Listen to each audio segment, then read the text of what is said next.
Okay. Hello. Hello. It is April 13th, a Wednesday. You feel like you will remember this date. Alan, in the corner of the room here, secluded by yourself, you watch as the quill of Mystra weightlessly levitates into the air without a sound. Lorne, Danavir, you find yourself studying the skeleton at your feet. Each rib is crusted in rime and frost. You see your breath condense in this room, Lorne. You feel a chill. You notice for a long moment that everything feels a bit plain. It's as if the color saturation in the palette of your world has suddenly been reduced. Lorne, this is no mere feeling, no metaphor in your story. Everything you see seems to be as if viewed through a faint veil of gray shadow. You feel that suddenly all of the vitality has been sucked out of this plane. You feel like flesh without blood. Grint, your third eye itches. Something just seems a little off. I mean, my second eye. No, I know, but Eden Cather. Your eyes are dry, so you blink. And when your eyes are closed for a microsecond, your mind is invaded by violent imagery. Panic begins to set in. Are you hallucinating? Your heart quickens as every blink of your eyes comes with visual assault. Your imagination is pulled along with it. You suppress anxious nausea as your cognition is cruelly bludgeoned with horrors you cannot unsee. You imagine Mistra. She is beautiful, even with an expression of pain on her face. Alan, the quill silently and quickly writes in an elegant script. It never touches the parchment as blue ink creates words from nothing in front of your eyes. Grint, you find yourself starting to find familiarity in this feeling. Your goddamn grandmother took your eye. It took a while for you to become accustomed to lacking depth perception in the world. It was as if this entire dimension of the world had been subtly stolen from you. You could still see, but nothing was ever quite the same. You have a moment of deja vu to that as you study the world around you. Eden Cather, your heart races, your teeth grit. 2 1/2 inches above the back of your neck, your brainstem, roughly half an inch long, successfully absorbs an electrical impulse. You resist a seizure as your eyes open wide and your mouth starts to water uncomfortably. You lock eyes with Mistress. She is at once in front of you, within your brain, and hundreds of leagues away. She smiles weakly at you as a masked man shanks her in the guts over and over and over and over. The ragged hole in her torso widens, and her viscera, pink and innocent, spills forth, and you vomit. Alan, the quill falls to the granite block beside you with a dull tink. Mr. Fang, you find yourself noticing a pleasant shadow to the world. You find a welcome feeling. Finally. Mere millimeters of cool air between the skin of your neck and your choker. Grint, you find yourself settling an unsettling look with Lorne as you hear the retching sound of Eden vomiting. Sedge watches quietly from the platform. Everyone roll initiative.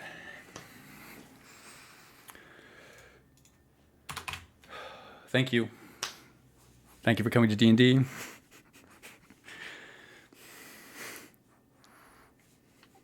I got a 20 for once. I have Alan with a 20. Tyranny with a 4. Grant with a 3. Lord with a 16. Eden with a 15. Top of the order, Alan Vaughn. You find something.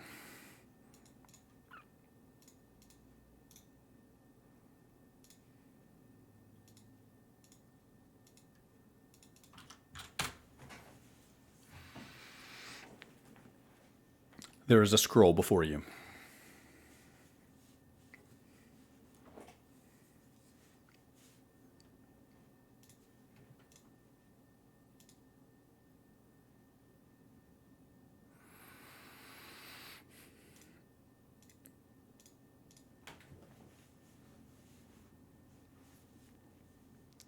It's your turn. I'm reading.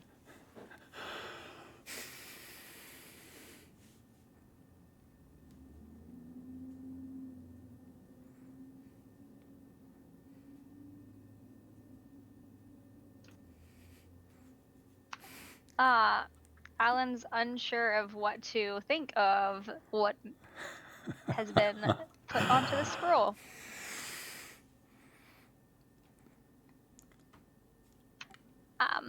she'll get up, roll the paper up, and stick it in her pack.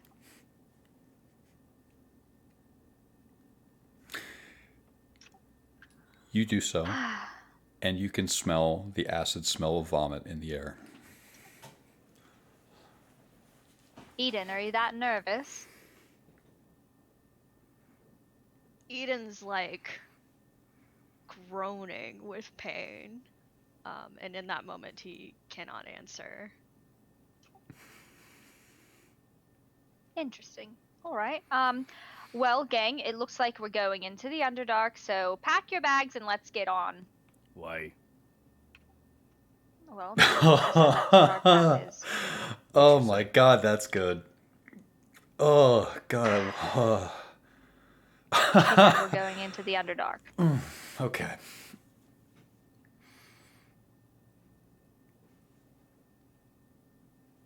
All right.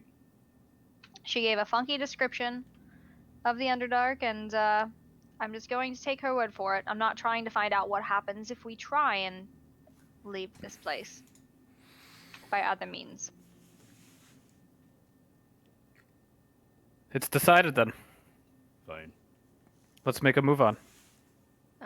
Eden like shakily inhales, trying to get his footing, and he sort of gropes out in front of him, like, wait a second. Did anyone else feel that when the quill moved? I'll walk up to Eden, and I'll hand him a cigarette, and I'll just say, I did. So that's it. You guys are just going to take my word for it. Should we mistrust you, Miss Allen? No, I just wanted to see how easily you guys would go. We're not going into the Underdark. Let's go. What? Excuse me?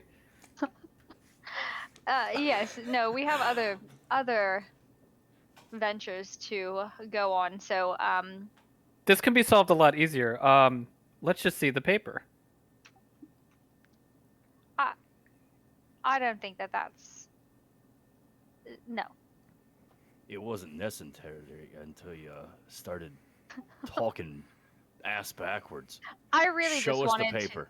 I agree with Grit for once. No. Anyways, I just wanted to ruffle Lorne's feathers. He didn't even say anything, so now it's not as fun anymore. Show us the parchment. Show me your parchment.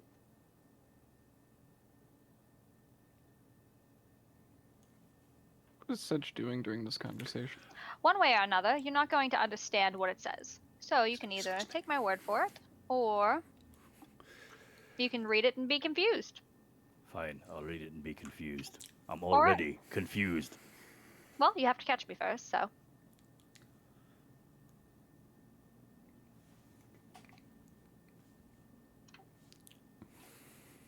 That's it. You are impossible. I thought I was a princess. Most princesses are. Well, then I'm living up to your expectations, aren't I? You're goddamn right, Shar. I love physically running away from Grant. This is so good. Grant is gonna start approaching Alan. So I'm gonna stick to the order. I am 100% with you. You turn and see Alan. This all happens in a moment. Lauren Danevere, 16. During this conversation, what is Sedge doing? How did he react to the quill falling? Sedge is listening, observing, his jaw hanging askew, showing little emotion, but absolutely watching everything that is happening. He's in awe of me.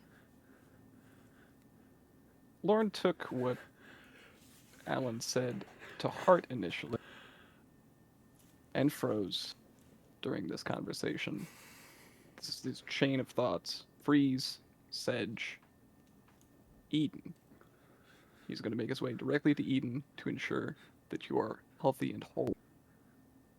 Are you alright? Eden's sort of holding up the cigarette, like not really sure what to do with it, and just says,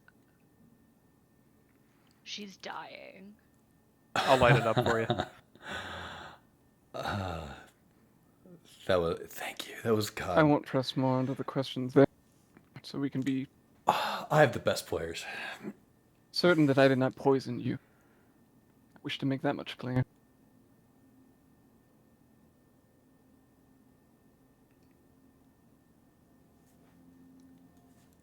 Still your turn. If there's anything else.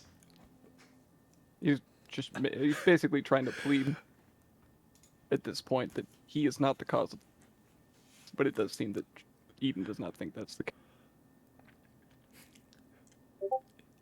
He shows no signs of physical distress beyond the wounds of the shadows that you have seen setting in to his thin frame over the course of your time here. Eden Or let out one sigh of relief. Eden. So Eden now has a lit cigarette. He takes an inhale on it, proceeds to cough.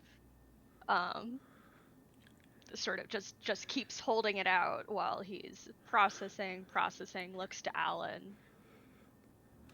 Where are you going?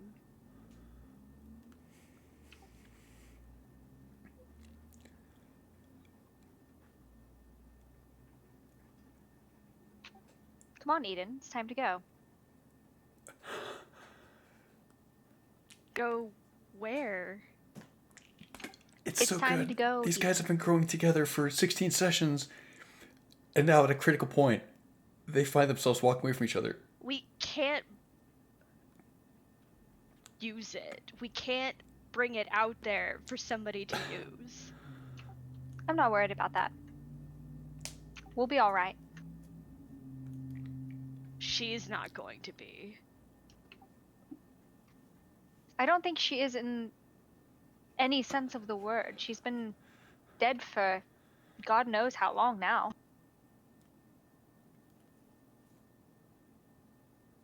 Eden looks like Alan just punched him in the face. Like, what do you mean she's dead?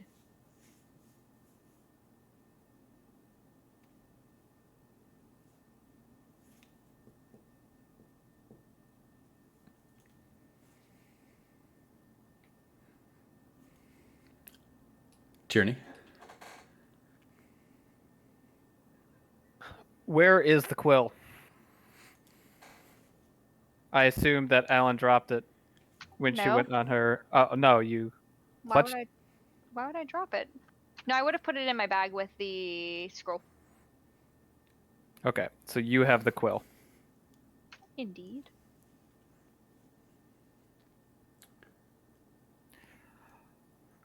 I'm gonna put my hand on Eden's shoulder. You need some help walking? Looks like we're gonna be doing a bunch of that soon. Yeah, I'll follow you. Who do you think is dead? It takes him a second, but then he says, Mistra, I saw her. When we used the quill, you saw her. I could feel her. It was like we were the ones killing her.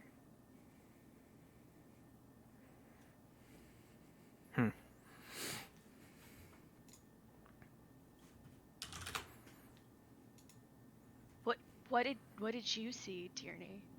Nothing. Nothing at all. And that's the truth. Eden sighs, tries to take another drag of the cigarette, manages to not cough so much on this drag. If we're killing Mistra by using the quill, then who set us up to find it? And more so if she's speaking through it. If she's already dead, Lorne will try to cast light in his hand. Who bears the weave? You try to cast the light spell on your hand. Yeah. Nothing happens. Grink Rommel. Yeet.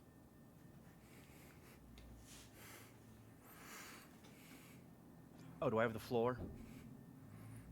Fabulous. So Grent is pretty pissed. and he really wants to see that scroll, and he is approaching Alan with the intent of getting that scroll.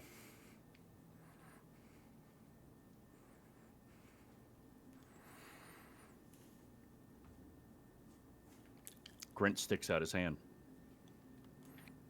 You can't make it to me. You got little leg.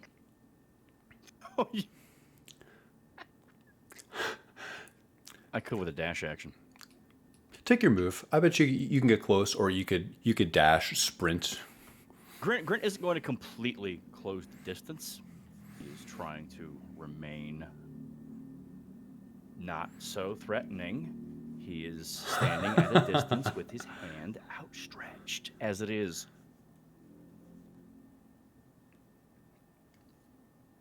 Let me see the scroll. I don't think that you're the leader of this party. I don't think there is a leader. That's why we asked the goddamn Quill to tell us where to go. Indeed. So then we all have a right to see what's on that fucking scroll. Maybe you should have been the one to ask the question then. Would you like the quill? You can use it tomorrow. Sure. Give me the quill. No. Oh, but you just said you'd give it to me. I just asked if you'd like it. Oh.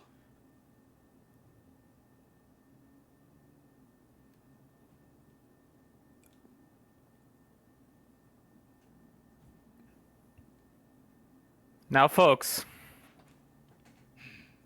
No permanent damage, please. What's going on? Do you have siblings, Eden? Yes. Then you know what's going on. It becomes your turn, Alan.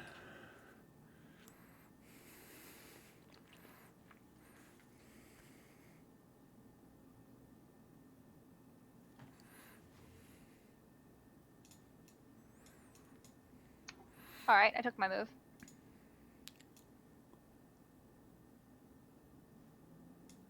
I use dash. You run underneath the branches of this icy white tree back toward what you hope is the daylight of the world. Lorne, Danavir. During all of this, he's been staring at his hand as if nothing happened. Clenching his fist, and I don't want to yell because I don't want to peek the mic. He turns and storms to said, "Who bears the weave? What did you have us do?"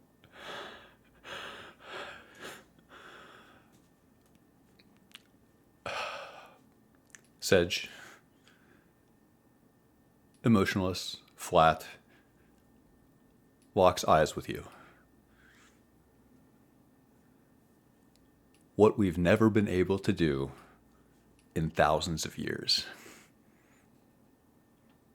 You did a great service.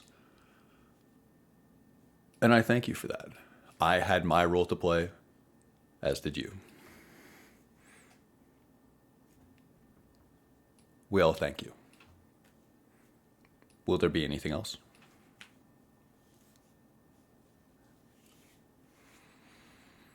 Lorne just trembles in rage, speaking nothing.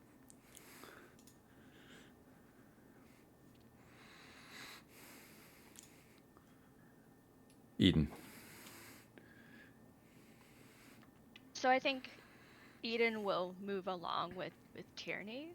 So I'll keep his movement until that happens. But he puts his hand on Tierney's shoulder and he says, "We can't let Alan go." She's gonna kill herself with this stupid Yes. game. Let's try and expend as little energy as possible, bringing her to heal. I'll move in step with you. Eden, you can lead me. Okay. You have back-to-back turns, so take your moves as you see fit. What are your relative move speeds without me pulling up your character sheets? 30. 30, 30. I believe, yes. And we'll probably take a dash action to like cover twice the distance, right? Because at least Eden's not gonna do anything else with his movement this turn, or with his action this turn. Do you pick up the pace with each other, sharing a glance to explain wordlessly that you're going to sprint as hard as you can after Alan up the stairs? I'm following you, Eden.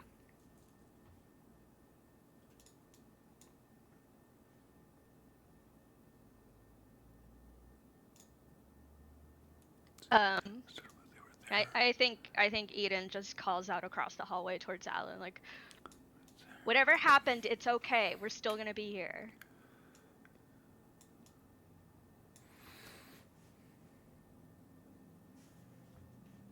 Alan, these voices echo in the atrium towards you.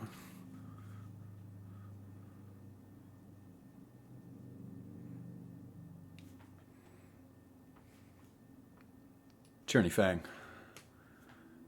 you've used your move to move with Eden, but is there anything else you would like to do?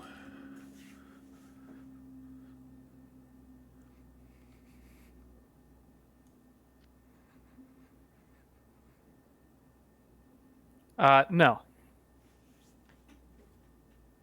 Grint, Grommel.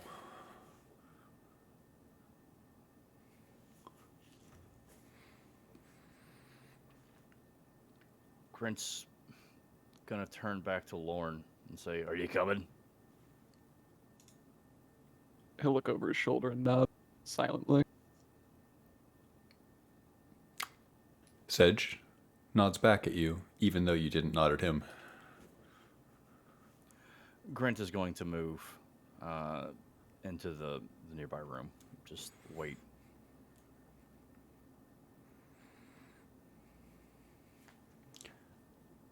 You find yourself on the other side of this door, here in the shadow of this white gleaming tree of ice. Top of the order, Alan Vaughn. Running as fast as your legs will take you.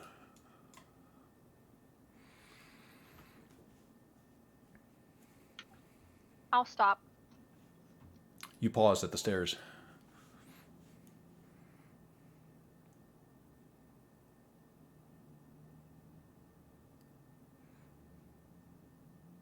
I'm gonna wait for my team to catch up. That's it. Lorne. If not me, then who? As he draws the blade from his belt.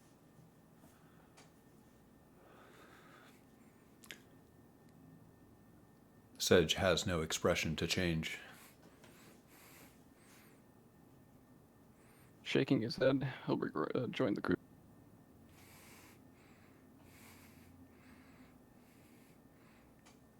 I regret to inform you, one of us is not here to lead.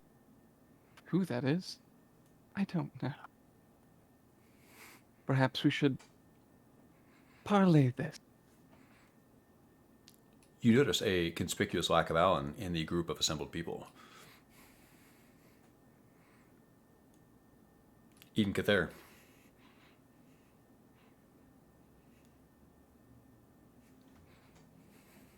Eden will, take a quick glance over his shoulder to make sure Lorne and Grint are both following before continuing through the room after Alan.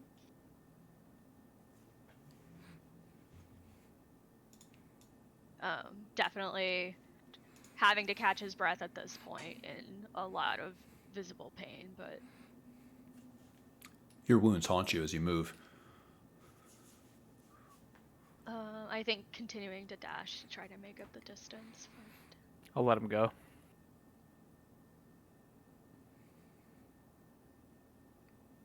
You dash. And he'll make it just to Alan's side, sort of bending over, doubled over, trying to catch his breath. Cigarette, it's still in his hand. Why are you smoking?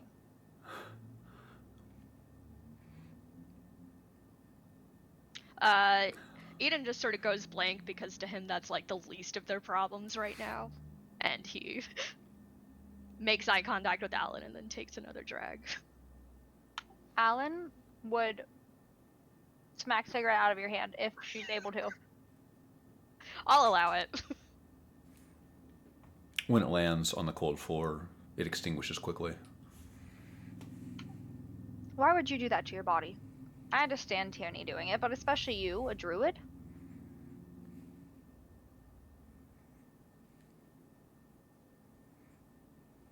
Worse things have happened to me in the last few moments. So you think a cigarette's going to fix it? I don't think anything can fix it, do you? I don't know what is wrong with you. You're acting like the world is not ending around us right now. It's not. We have methods to go elsewhere. You mean to go back to the Sparrow? Maybe. Why won't you just tell us? You'll see when we're ready. Tierney. I'd like to walk forward.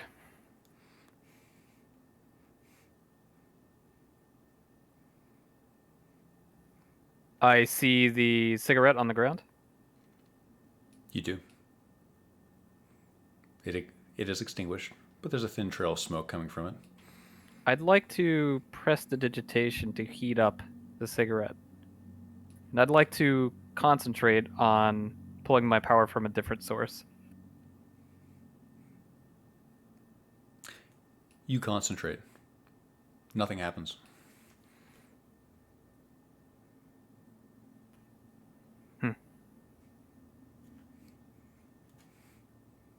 That'll be my turn. Grint, Grommel.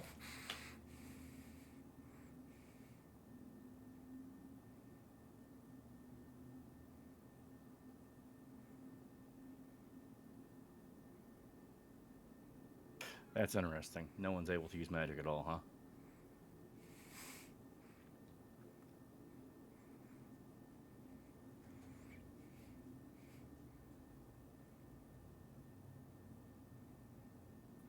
Grant will try to keep up with everyone else. I use a dash to catch up.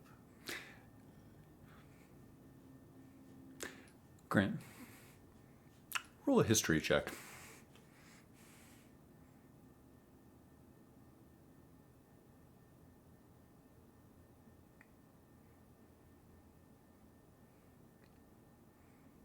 $14. You feel that this is a moment of great significance. Alan.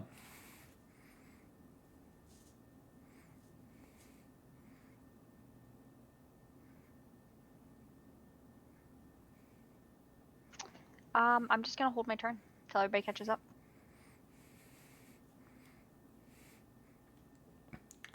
Lorne. Just keeping his eyes on the back of Grint's head at this point, he will follow suit.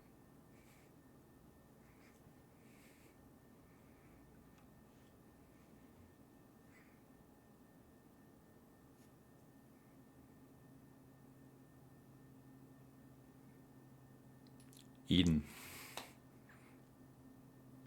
I imagine Eden and Alan sort of continue squabbling for a little bit while they're waiting for everybody to catch up.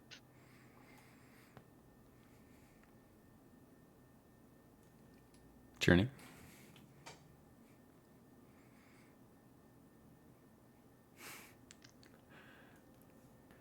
I'd like to move forward There's a couple speechless and people get right in now. position right here. And just stare at this altercation. You do so. Grant.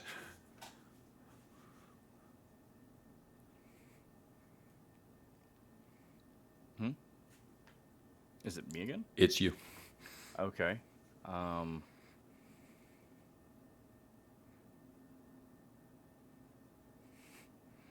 Grant's gonna call out. He's gonna say, "You sure you want to be running back into the darkness by yourself, princess?"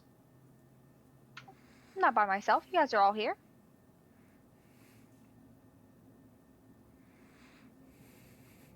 You sure you want to go first?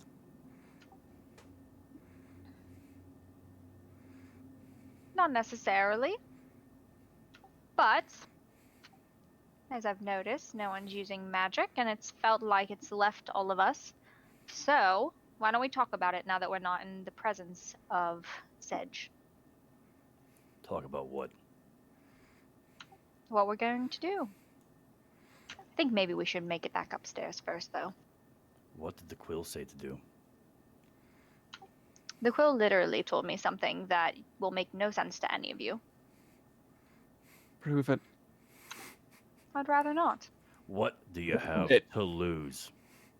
Lauren storms into this room, into this conversation. I think it's so funny that all of you are pestering me about this, but yet no one wants to know what Tierney's scroll said. I saw his question. Tyranny's question has nothing to do with the rest of us. What's on that scroll has something to do with the rest of us. What could you possibly have to gain from playing these insipid games? I didn't ask what all of you were going to do. I asked specifically what I'm destined to do.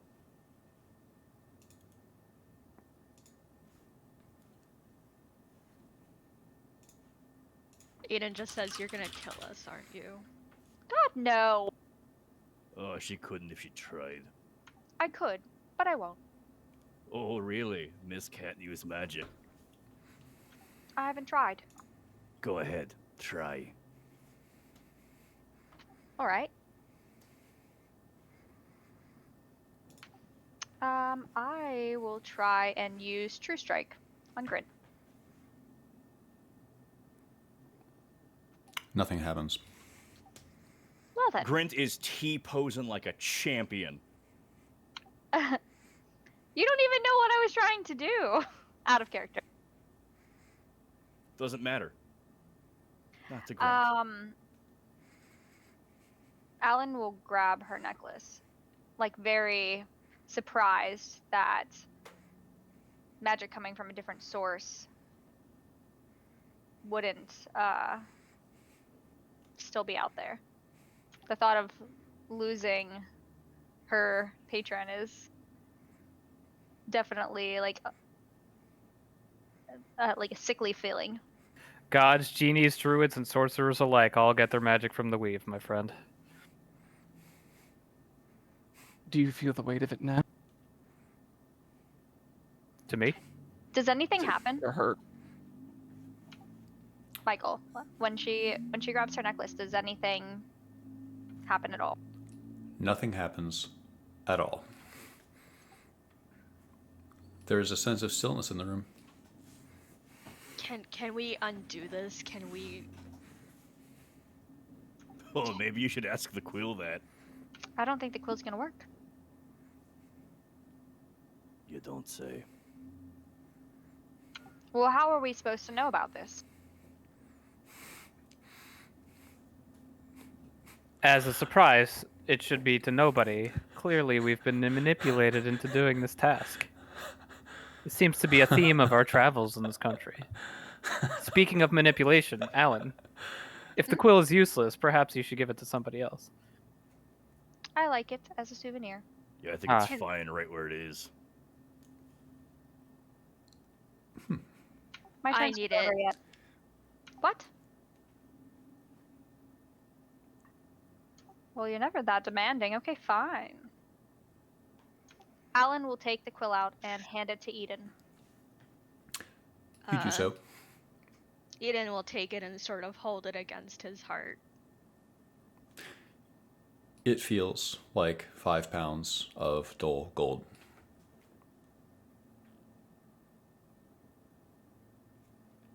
Holding it against your chest, you feel a sense of loss.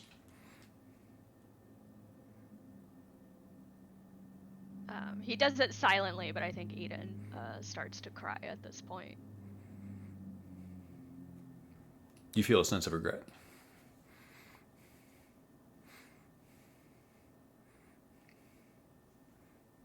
I hope it's worth its weight in gold.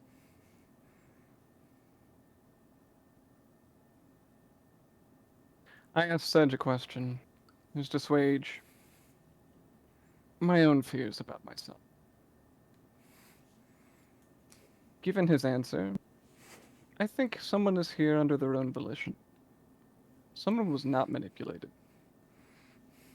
One walked the road out of their own 2 feet, not under the master of puppet string. I don't think it was Eden. Heart too pure for that. I don't think it was Grint. Because my heart's so pure? You want to kill a lot of things. I don't think you wanted to kill all of magic. I mean, I didn't before, but I mean... It's quite the You're s- bragging rights. I think Tierney was here on different means. Clutch my necklace.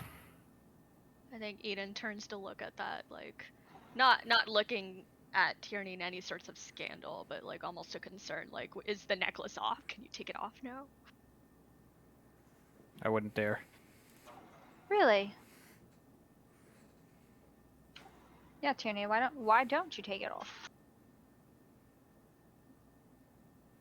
There's some things that I cannot tell you physically. But if magic is dead, can they reach you now? You wanted to break your spell anyways. I prefer not to yank the soul out of my body. And I prefer not to test it on a theory. But you did say before you used the quill the first time that you were going to break your spell or your curse. I need absolution before I gamble with my own soul. I'm sorry. This moment of theatrics will have to wait. All right. Well, that's that then. I don't understand. Was it just that the quill had exactly 2 uses left in it, or There were only 7 pieces of paper in the man's pack. And it stands to reason that that was a ruse also. That was a means to get us to use it. because it explained exactly how to use it? Explained exactly how to use it and gave us the perfect prompt. Just to use it the perfect number of times. Who would keep 2 empty rolled up scrolls in their scroll case? Very curious, eh?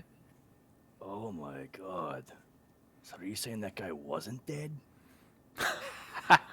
Yes, Grant, that is what I'm saying.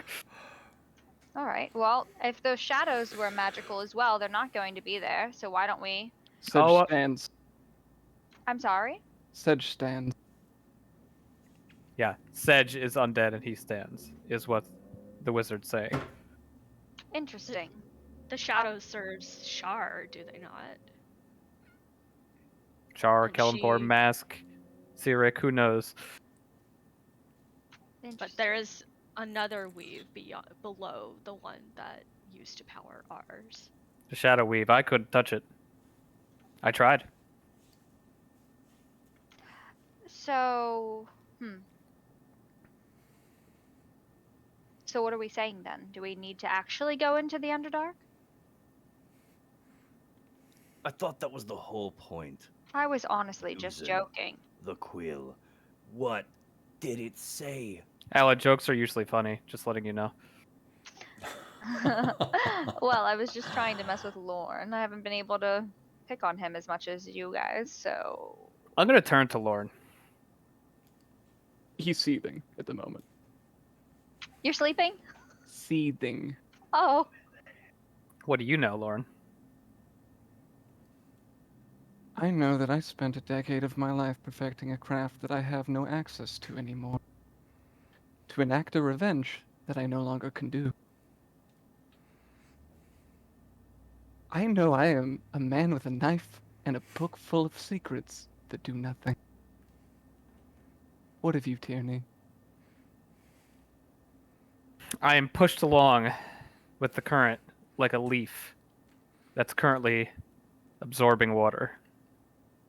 Let me know if you Oh want to man, learn that's how to swing a really sword. thematic. It looks like we're gonna have to. That's You know, extremely thematic Grant, with the quest text That's that not he's the never worst seen. idea. Right? Let's practice now. If Okay. what you were all saying about the Sparrow, it can go anywhere. We can. It Can could. you use it to find Mistra? Potentially. You said you saw her die. Those were the words you spoke. You I- saw her die. Yes. When my eyes closed, she was right in front of me. What happened? Eden takes a big breath. It sort of makes him nauseous just to think about it, but he says it felt like there was someone else with her, just gutting her as if you would a rabbit after a hunt. That's really well said.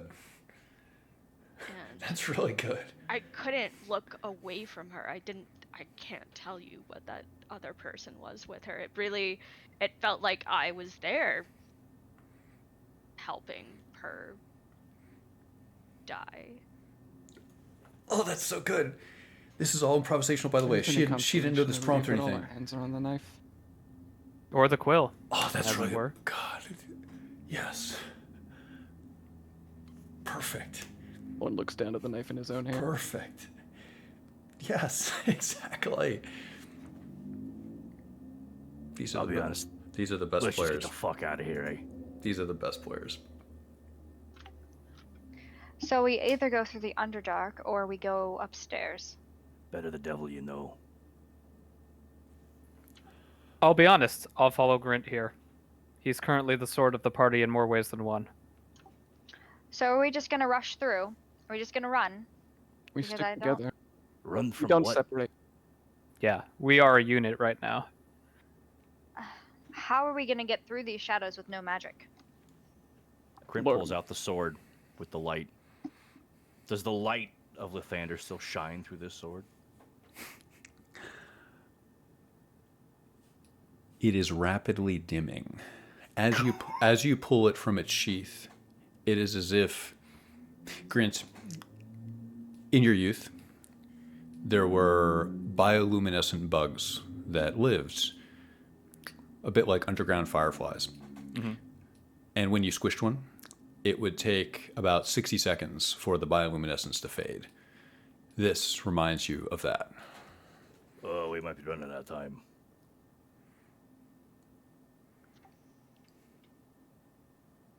At the very least, we do know where to go. We know. Just a straight shot down. Let's run our asses down that hallway and go. I feel like I could outrun a shadow. Let's test your theory, Grint. Well, it's not my turn. I'm gonna step aside. I'll let Grint go first. He's the slowest with us, so if we're all sticking together, we don't want to leave him behind. Out of character. How do we want to do this? Do we want to break up the initiative? Do we want to meld? I'm into the meld. I'm into the meld right here too. Tell me more about your marching order. I'm second. I think I am the second best in martial proficiency in this group. Who has the torch right now? Someone had a torch when we went down. I don't think we have the torch anymore. We should. We didn't get rid I of think it. I think it was Eden Eden. had a torch, yeah. I think he set it in one of the sconces. You said it in, Oh, no. Yes, you said it in the sconce at the top of the stairs to the third floor. So they can just grab it again. Okay, all right. So whoever is in the middle should have the torch, in my opinion. I'll take the middle. I have walking up the stairs first, Grint Grommel, close With behind his sword him. drawn. Sword drawn, shield up. You have a shield? No shield. Shield's No in the shield? back. Close behind Tierney, I have Alan Vaughn in the middle. Eden and Lauren. Who's in the back? Lauren will not let Eden go in the back. Will refuse if offered. I think Eden will focus for a minute. Can he wild shape? Go ahead and try. Oh Eden no. Eden tries to wild shape into a badger. You feel like the same old person.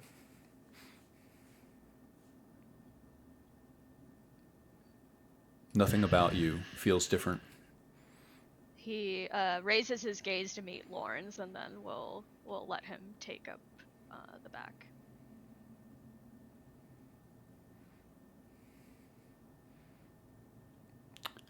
Grink Rommel. Roll perception.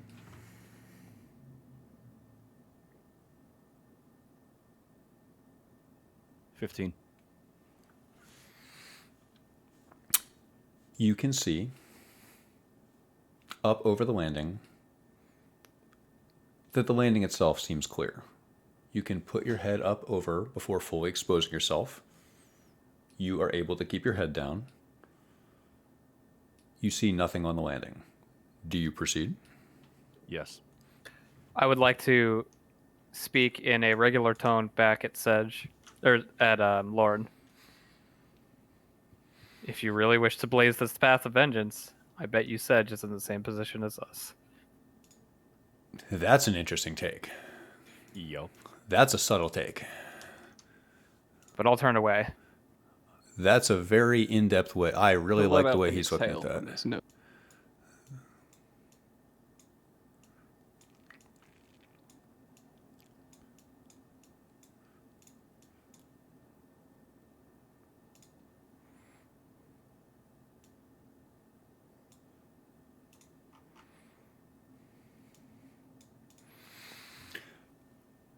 You find yourself somewhere familiar. It's very dark here. There is a red carpet that you remember navigating.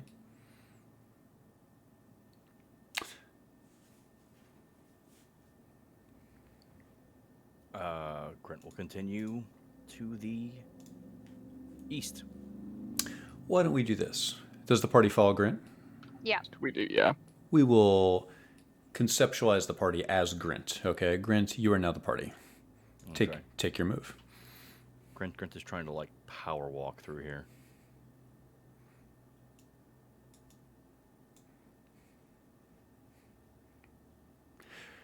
Does he remember the layout of this room?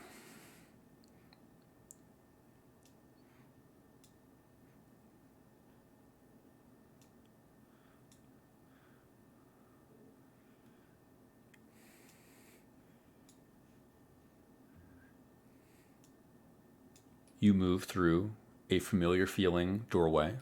You feel sconces to your left and right. And here, a familiar red carpet underfoot.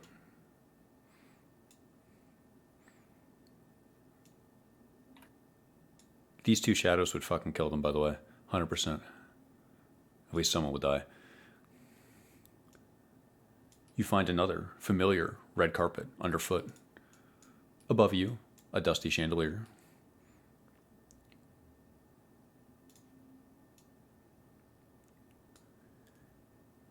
You see, on the floor, blood. You know whose blood this is. Some of it's yours.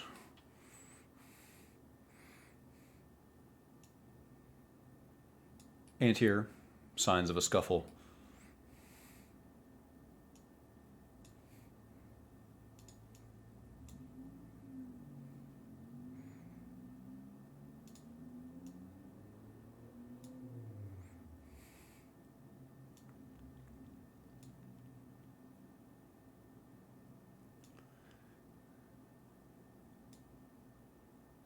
I like what everyone's doing. Go ahead and keep doing that.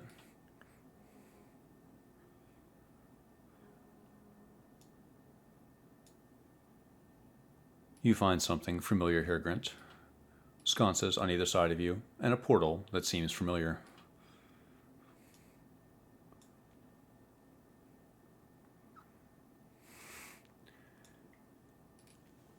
Everybody roll initiative.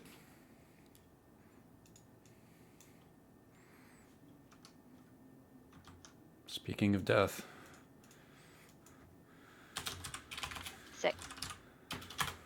21. Tierney rolls an 11. Lord, with a Eden has 9. a 17. That was Warren 9, Eden 17. Yes.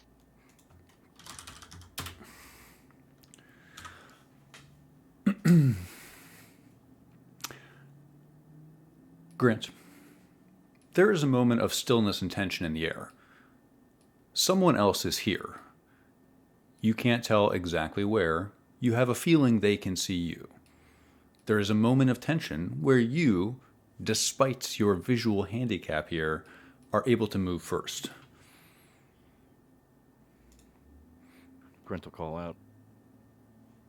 Well, first he'll kind of like motion to the party, like kind of a. He said, "There's someone there." Your voice echoes in the room.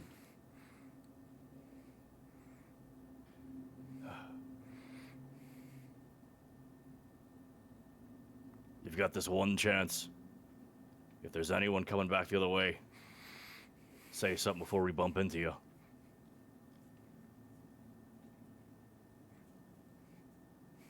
He'll take another step south then. You bump into something. In front of you, you can sense a shadow. You can, stumbling through the darkness, with the remainder of your turn, with the momentum you still have, you can make an attack at disadvantage if you'd like.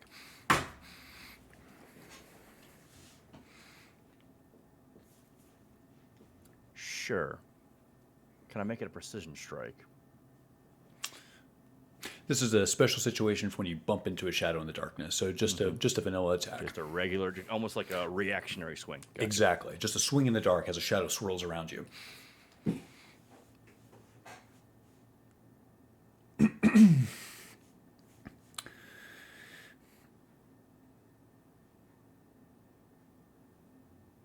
Ten. 10 misses. Eden Cather.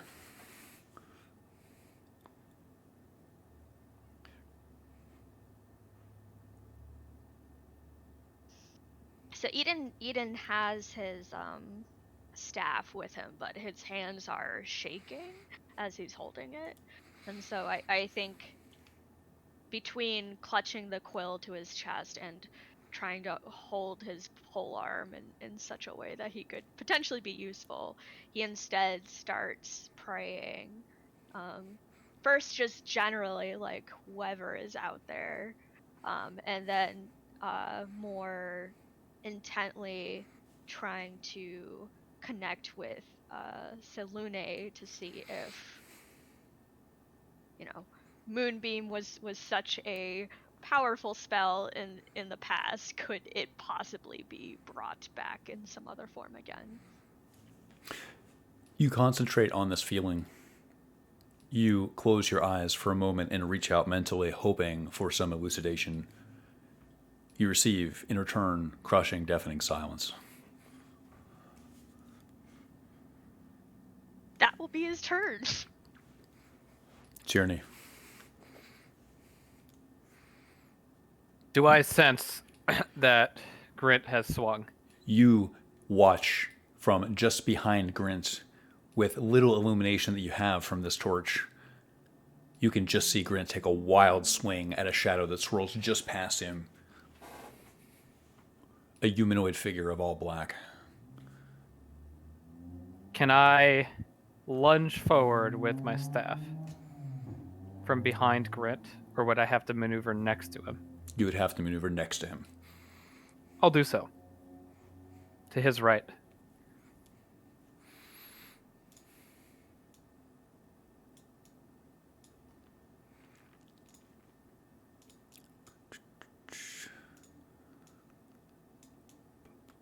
One moment.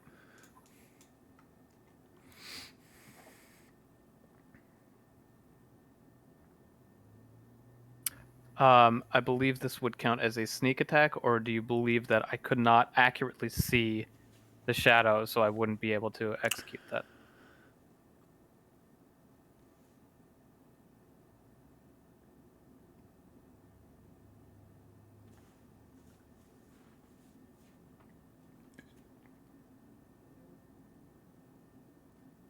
Tierney, you are able to attack from the shadows. Very well.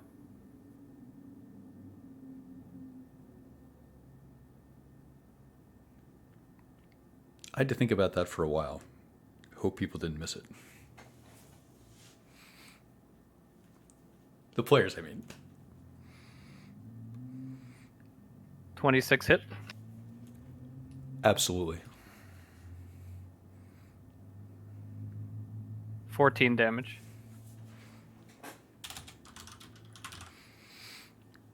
You crush the shadow with your staff. It seems resistant to this effect, as its natural armor seems to stop this bludgeoning from truly crushing what is not even corporeal for you to hit. I will reel back and put what is a performative hand on Grinch's shoulder to encourage him. You encourage Grinch with camaraderie. You show him that you're there, shoulder to shoulder with him. Lorne, Dainavir. Even as the wee falls all around, it's good to see of all things Our Lady Loss is still. Oh, all around. He'll pick up a knife and turn to That's face good. the opposite direction to ensure that nothing is behind them. You watch behind you, having learned your lesson. Alan?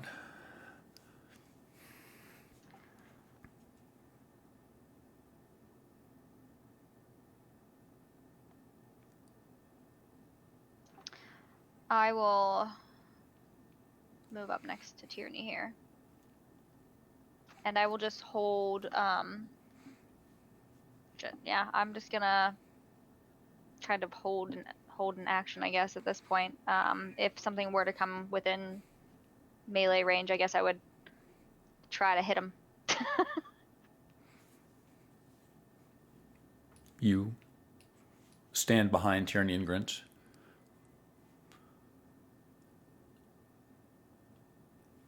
Anything else for your turn? No, I guess with being behind Tierney, I would kind of move right up, like put my back up against his so that we're covering kind of all angles, but that would be what I would do.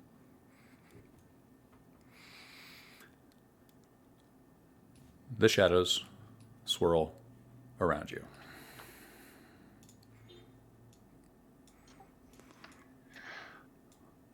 I don't know if that was the right call, guys. Just tossing that out there.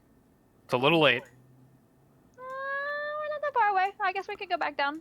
Do we want to go in the Underdark? Because I don't know if it's as bad as this. Or we could just push past this. Can we walk through them? Grinch, what's your AC? 21. Two shadows attempt to flank you, setting up on either sides of you, trying to find an opening. The shadow to your left swings once. Misses.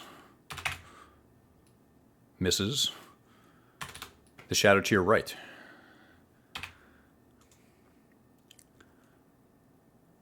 swings at your waist. Misses. 21 AC. It swings again, going for your chest, and finds purchase. 5 necrotic. As the claws of the shadow sink into your skin through the armor, looking up for a second, you find yourself looking face to face with a wraith. Make a wisdom saving throw.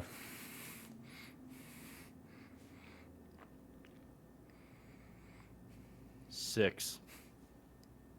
You find yourself suspended and held. Tierney Fang, roll a perception check. The other shadow to your right, Grint, Swings at you. Oh, so what's your Hold on, let me check your character sheet.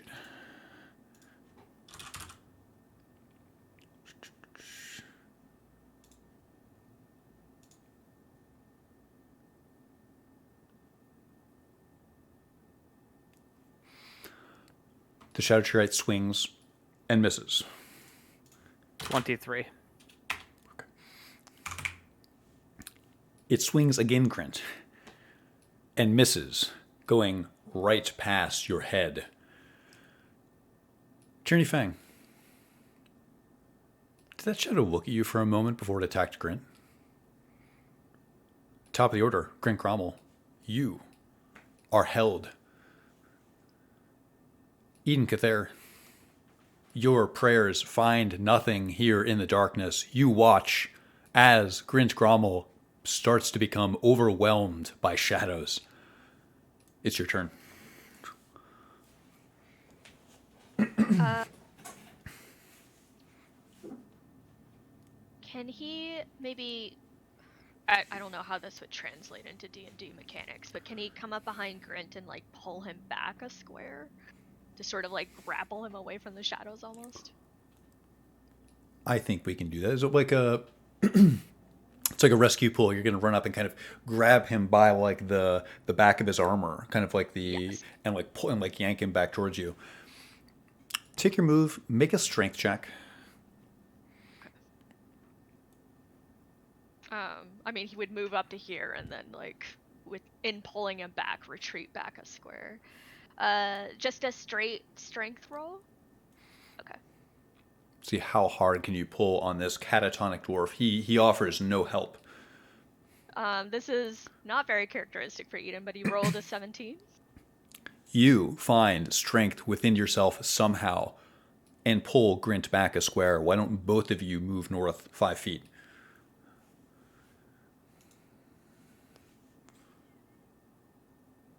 Grint, you are unable to interact with the world at all, but you feel momentum pulling you backwards.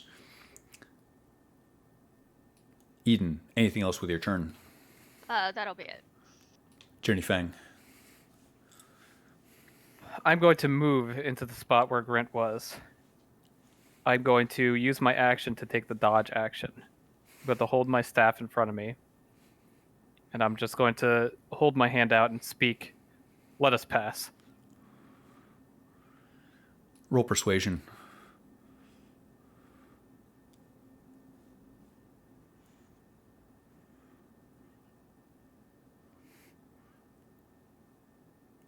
$16.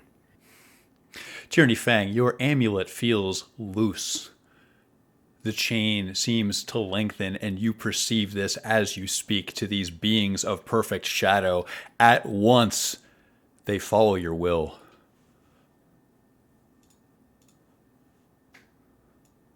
They form an orderly line and stand on the walls of the Temple of Lathander. Grint Grommel, roll dexterity.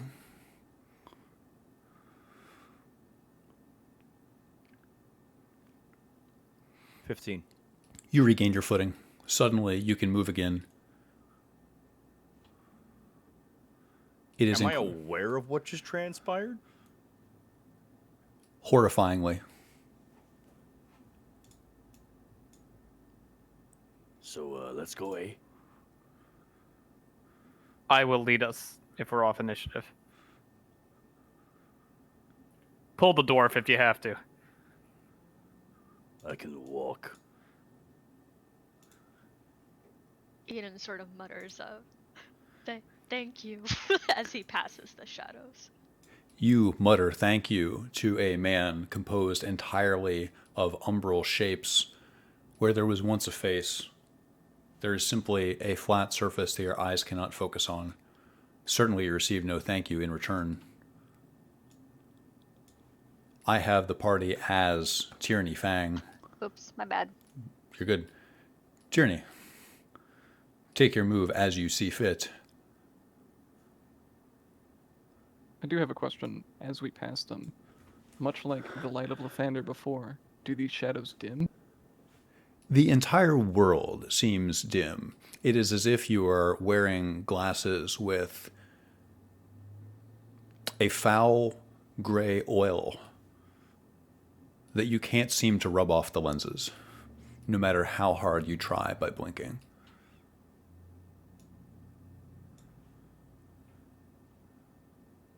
I feel a wall here, yes? You do.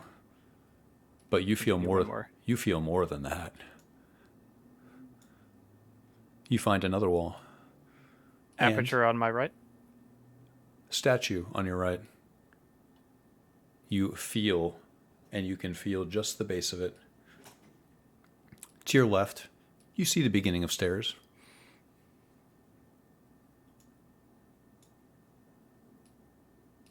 Pardon me, to the battle screen's left, to Tierney's right. You got it. Yeah. Yep. You find yourself on the stairs leading upward.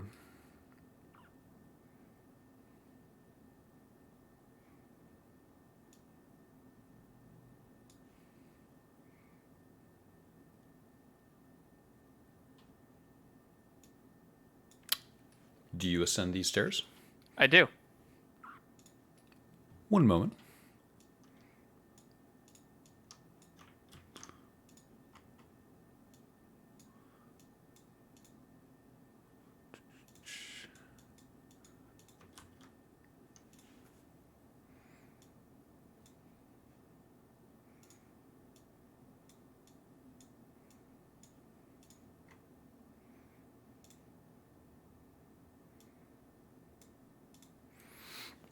You find yourself somewhere familiar.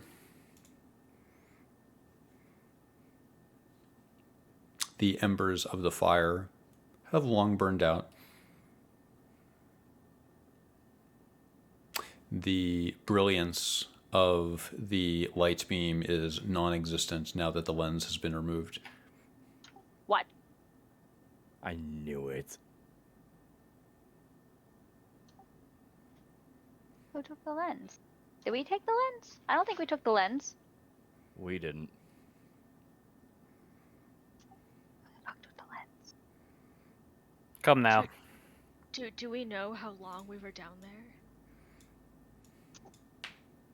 Enough.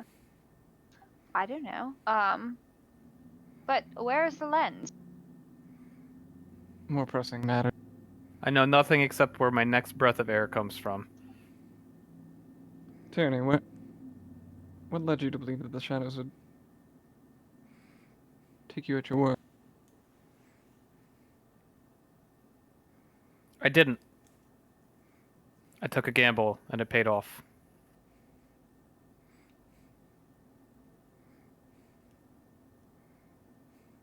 Well, good enough for me. Let's get the fuck out of here. Well, hold on a minute. I'm going to go investigate the area in which the lens was originally and see if I can find any clues as to how it was removed or who removed it. Roll investigation. A natural fucking 1. You study the housing where the lens once was. Looking upward, you can see that this leads into the apertures that are on the top of the temple. You have little ability to see beyond that. You feel around crudely to see if you can investigate this situation further, and you feel like perhaps a different avenue may be required to unlock more. Ah, yes. Tyranny's very good at investigating things. Tyranny! I Not need your- that lens. I'm neither your lapdog, nor am I filled with caring about this lens. Let's leave this place before we get chopped up. Chopped up by whom? People you more have skilled it? with blades than you and I. They don't come. Wait. Oh yeah, the lens is not here. We have no light. All right, I guess that you're right. Great, fantastic. Unwilling to wonderful. argue with Alan, I will simply make my way toward the entrance.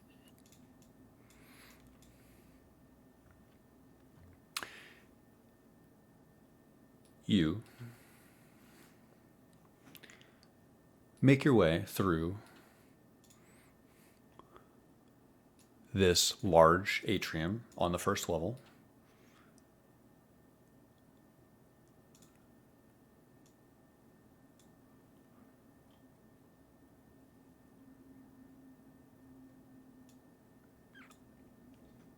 The carpet is red and soft underfoot. It's very dusty, every bit as you remember Tierney. It's still dark in here, but it doesn't bother you.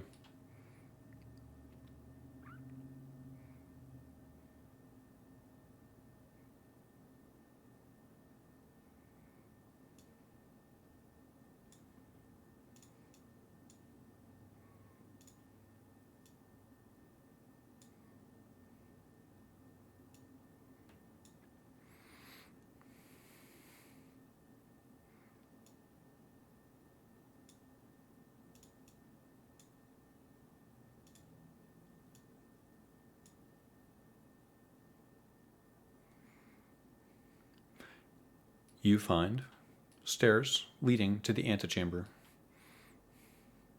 You can see upwards into here.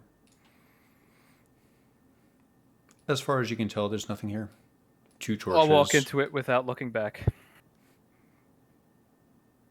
The party exits the temple.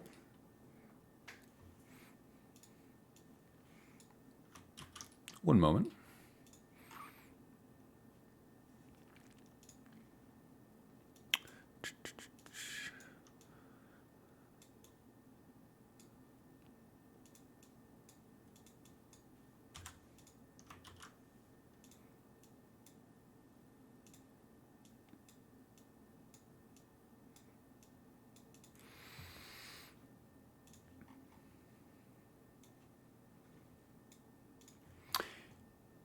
You find yourselves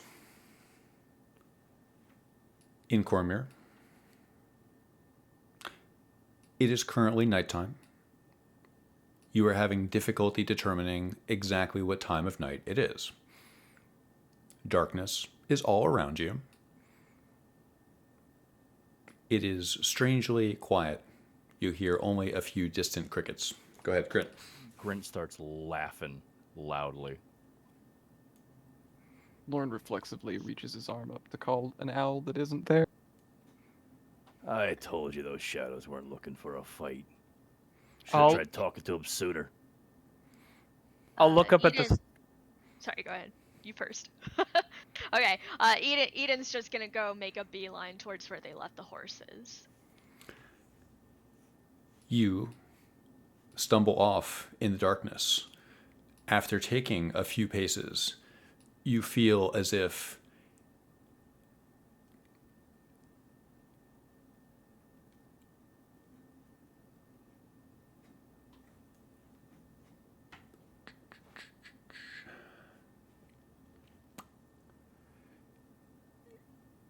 you feel alone in the darkness. As you take a couple steps, you feel very alone, charging off into near total blackness on this cloudy night.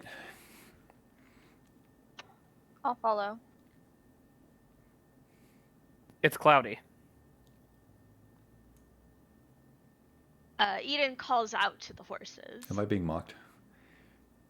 You call out to the horses. Make an animal handling check. 17. You experience a sense of dread. As you call out to the horses, you realize that even if they didn't respond as you expected, certainly you'd be able to hear the ambient noises of these 2 creatures on the side of the road. You'd hear their hooves, you'd hear them hemming and nickering, and you hear nothing.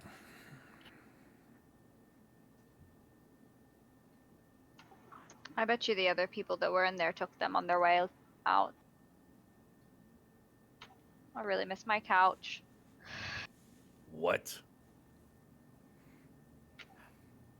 As What? long as they're fed. Grint runs to where the horses were when we left them. Roll investigation and insight. They took my couch, probably.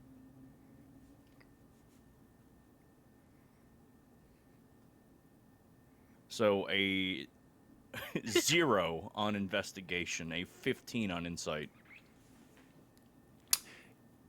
You look at the post that the horses were tied to and see that it is indeed a post. You consider the situation. You realize that 2 people in relatively poor health came this way. You pass them on the first level of the Temple of Lathander. You quickly do the math and realize 2 people who certainly did not want to be on foot and 2 horses tied up just outside. It gives you a grim feeling. You stand in the darkness. The dim feeling. Grint pulls out a fucking piece of paper. I've got nothing to write with. Trinity, I need ink. I'll hand Grant Toussaint's ink file. Grint. Oh, fuck. Do I remember the guy's name? Oh.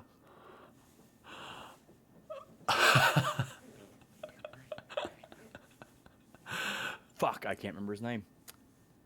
Oh. I can check. No, if Grint doesn't remember, he doesn't remember. I like that. Fuck. He hands the ink back. He goes, never mind, it's a mistake. Can I look up at the sky? You can. You see dark clouds overhead. It is completely overcast. I would like to peer at where I know the circle of stars constellation that indicates Mystra in the night sky would be. You attempt to gaze at Mister's constellation in the northern sky. The cover of clouds is far too deep, Tierney. You can't see anything. The shadows seem almost impenetrable. I'll close my eyes and try and see that way.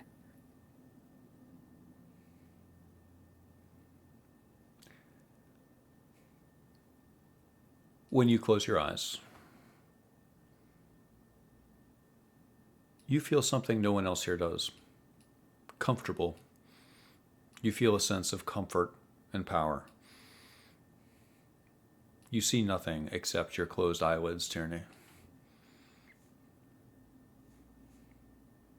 Let's get walking. We got a long way to go. Where? Dawnglebe.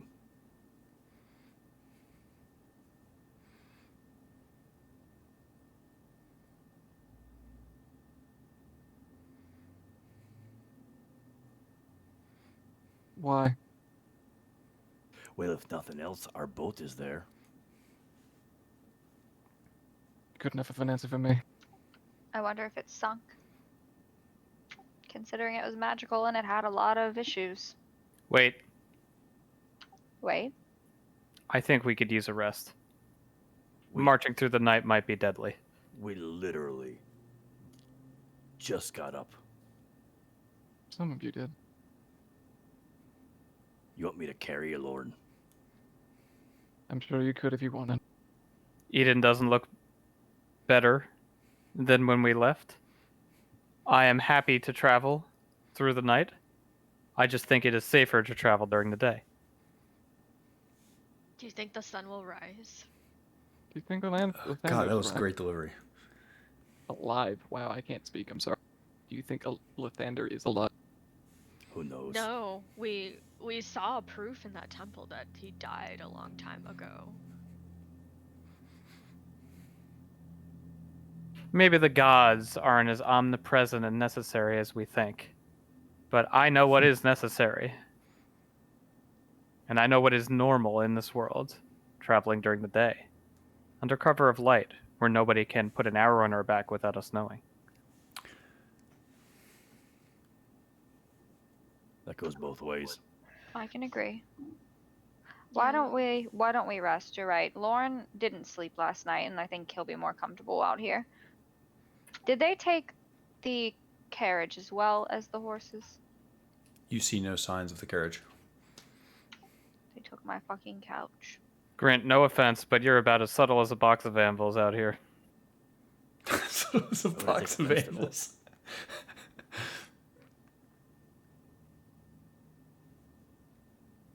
I think it's prudent for us to travel by day for the majority of this party. Fine. I think we still need each other for now.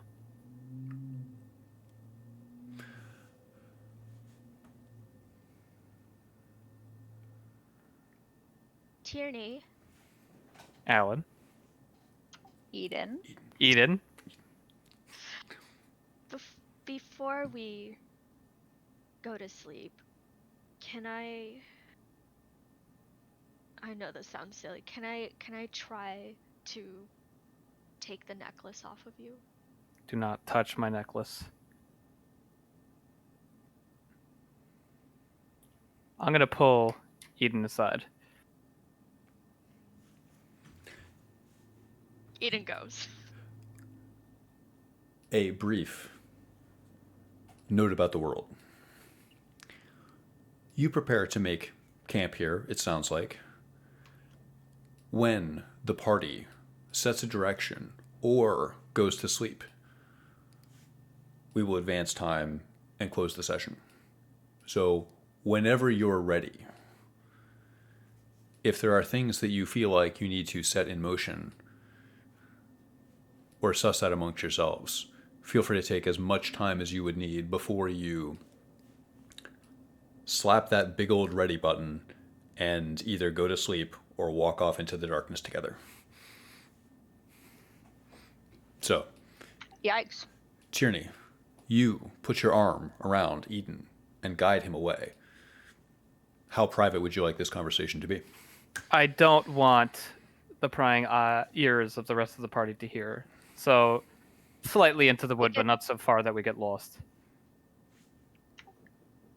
Feel free to send it in a PM. I don't mind proctoring it outside of the... Sure.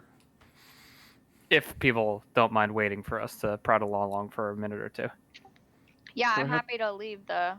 I'm happy to go down to lounge. No, that's not necessary. I believe everybody here can role play with knowledge that they're not supposed to have. Go ahead, please. Eden. This necklace holds a curse that is leveraged against my soul.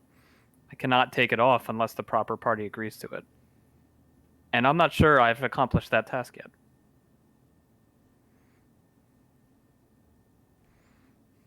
I know. I've seen so many skeletons down there with the same necklaces.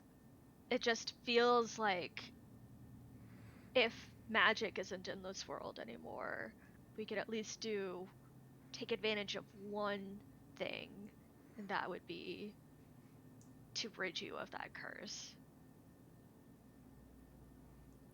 You think it'll work, Eden?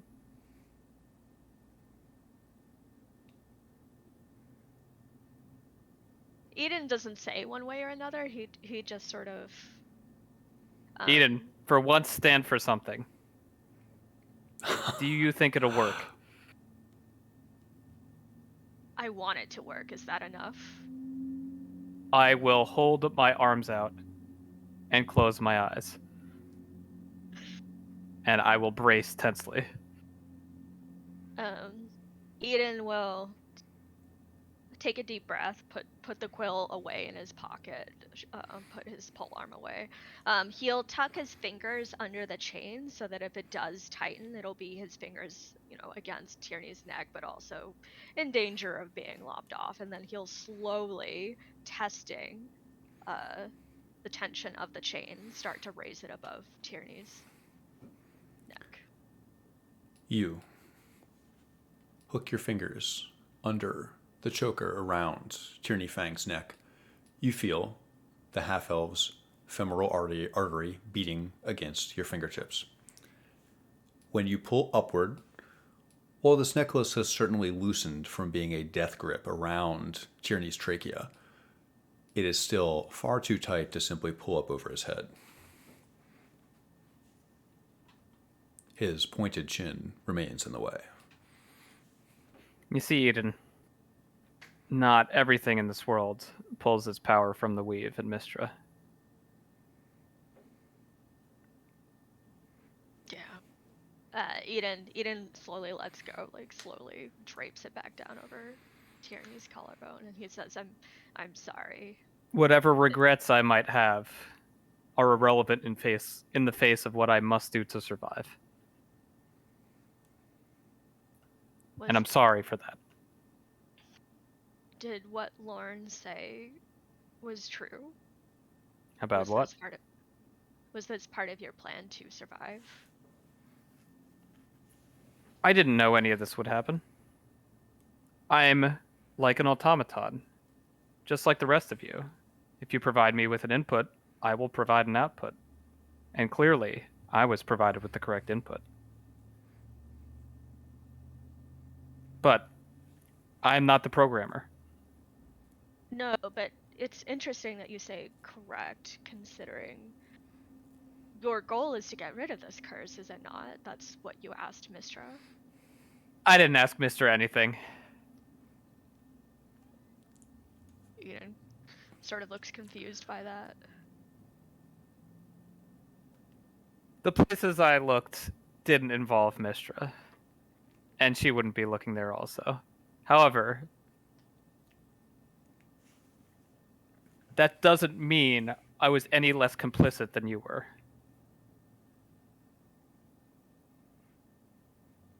How does this make you feel, knowing that she's dead?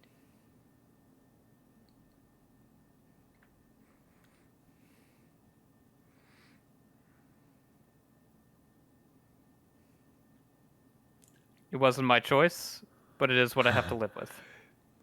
It wasn't my choice. It's like the perfect. God, those two just had a great discourse. I take neither joy nor sadness out of this. It's merely a fact of what I have done. Whether I have to atone from that or whether I have to gain from that remains to be seen. So your world is limited as far as the outline of this chain around your neck. I see. This chain around my Wow. neck defines my world. And Yes. until I'm free of it, I can't answer any other question. In any way. So your next step will be to pursue whatever it takes to free yourself of this curse. It's my only purpose right now. And if I don't, well, my soul will be destroyed.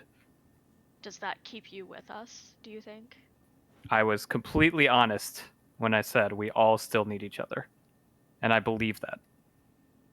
Okay. And I'm talking to you, Eden, because you are the only trustworthy person in this party, and I hope you will see my sincerity. As fleeting as it might be. I think Eden pauses, like he wasn't even questioning Tierney's sincerity, but almost as if Tierney prompted him to. He sort of raises his gaze and holds Tierney's. And can I do an insight check? Is that something that would be appropriate here? Feel free to doubt me, Eden. I'm speaking from the heart, whatever that might be.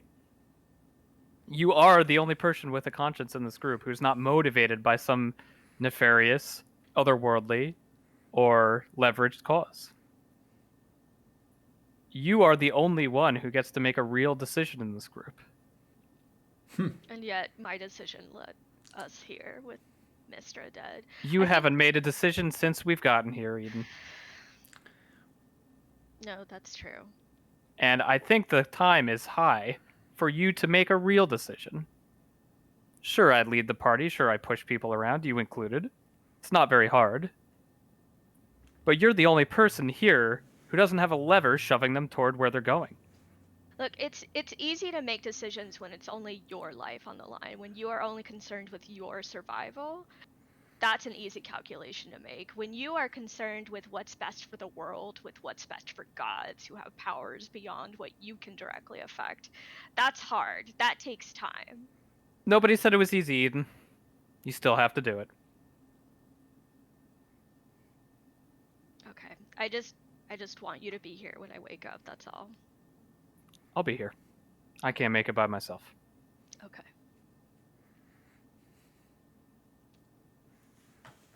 We'll make it back to camp. you conclude your conversation. Hey guys. Is Lauren already sleeping?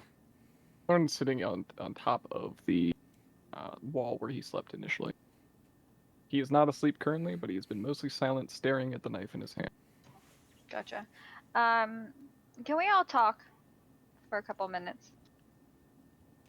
I need a minute before we do that.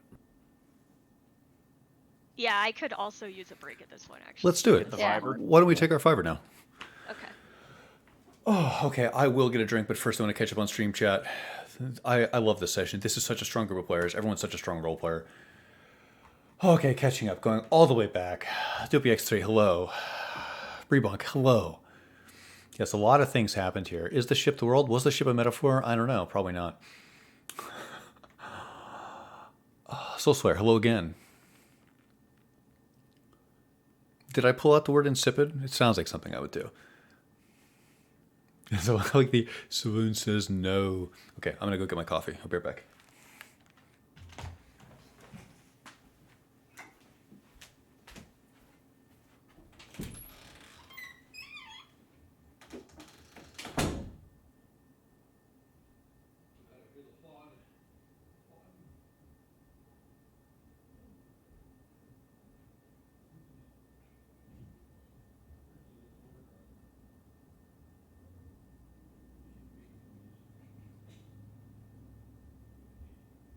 Hi. Did I prompt the break? You did, yeah. Everybody did. I had to do it mid conversation. What does your shirt say? Tail end of it. Does it say burritos? Yeah. Nice. Nice. It's a joke T-shirt gift from a friend. I've never seen the TV show, but I like Batgirl. Oh god, this is a stressful session for me. I hate being pushy and cruel. I think it's a stressful situation for everyone. Yeah.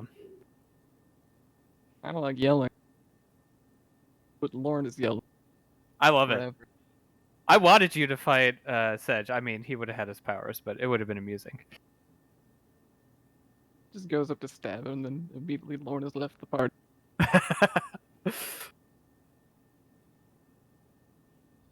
I think the worst thing is that trying to portray that Lauren is furious but not sure who he's furious at is very difficult. Well, I know when I'm furious in real life and I don't know who I'm furious at, I take it out on everyone. Exactly. Yeah. I think the party member you were looking for with your whole diatribe about, you know, who is the only person not being manipulated here, I just spoke to him. You did? I know Lauren wouldn't figure that out, but, you know, No, what it's a great absolutely not insight. talking about- What a great insight you brought up. I really, really liked it. That's what I'm trying to say. Thank you. I think what's really been fun about playing Lauren so far is just I didn't really I had like a good scope of the backstory and how I wanted to play them, and then I started playing them, and then how they actually fit into the story and how they fit into the characters around them, and immediately how that shapes how I was starting to play them. Like, Lauren would not be the character that he is right now if Eden was not specifically in the part. I think that's 100%. great. I'm running a campaign for new players right now, and I put a lot of thought into how I should guide them into character creation and character development specifically. And this is one of the big lessons, right? Like, you can write as much as you want before the first session, but once session 1 happens, it all goes out the fucking window, and you know intrinsically how to play your character. Exactly, yeah. You gotta walk a couple steps in those shoes. 100%. I'm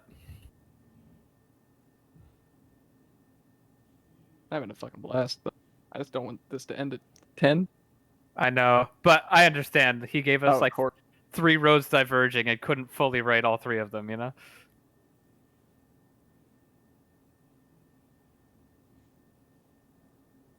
I put in, for my sessions, I put in 10 to 20 hours for every session, right? I know Mike puts in like 5 times the amount of work I do. You know, his preparation is incredible, you know, especially me doing like the shit that he's doing with Roll20, and, you know, when you hover over somebody, it shows their name. you have to do that on every single map with every single icon. Yeah. Like, I understand the craftsmanship that went into this, you know? You can copy and paste the icons. You can just copy and paste You can them. copy and paste the icons, but the only way to get this pop-up text is through a note. And you have to put the note on every single map. I didn't remember that. I've used Roll20 when I was DMing, but there's so many things I don't remember. Like, I know that there's a way to put in my character sheet, but I think that I think the DM has to like enable it for me. Maybe it's duplicatable and I just don't know, but that was my general No, I'm not point. sure. I think that it does, but I don't know. When If I you tried just to do do it, it Control didn't C, work. Control V should save everything, but I might be wrong. Well, I'm going to try that after the session, so we'll see. Steph, it must be really good to have the same mote of knowledge that I did last session, where nobody saw it and you did, and everybody wants to know as a human being, but not necessarily as a character. It's fun, right? Yeah, well, you guys are about to find out anyways, so that we can maybe make this session actually last. Lauren wants to know both in and out of character. That's for sure. Yeah, I think Eden wouldn't have until Alan started being shifty about it. I don't think Tierney cares. It was too easy to make everybody go into the Underdark, so I was like, after you guys decided you were like, oh yeah, I was like, I don't really want to go in the Underdark anymore. Well, with the comment I said about like a leaf on the river, this is just part of that. Tierney just feels like he's being swept along, and more powerful forces are already guiding us anyway, so what decisions can I actually make at all? Like the decision to burn the scroll. You feel like that was made for you? I am an automaton, and somebody is programming my machinations by the stimulus they give to us. I liked the way that you conceptualized that. I thought that was good. Especially characters of conviction and characters of purpose are very easy to manipulate, I think. And you, as the GM, have done a fantastic job manipulating me. I would never. No. Are we all here? Are we all good? Yeah. Everyone feeling refreshed? Let's go. Okay, I believe we were convening for the Alan Vaughn Summit. We all know I need attention, okay? You have it. Alan, you have our ear. Did Grint come back? Grint, are you going to come back and hang? Grint's an earshot. Grint, if you want to know what the scroll says, you might want to get over here. Grint will walk over. That's what I thought. Do what I say. Wow. Easy. Damn. I'll lean against the entrance to what is basically the sepulcher. Okay, look. Since the lens is not there, and because apparently magic is gone, I really have no reason to follow my destiny. So, is this really what we want to do? Do we really want to go back to Dongleam? Oh, you got a better idea. No, I don't have any ideas at this point, actually.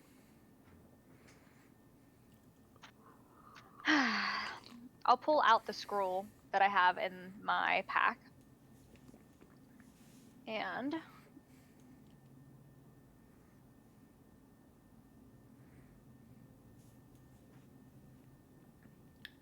You have in your hand a piece of parchment. I put it in the campaign. The scroll was directed at me directly. It really has nothing to do with you guys, but the path that I've chosen is to try and help Ratajax to be able to escape his home, I guess, if you will. He seems like a great person. Genie, a free to eat, whatever you want to say. Anyways, he's not like the others, and I just want to help so that he can help us.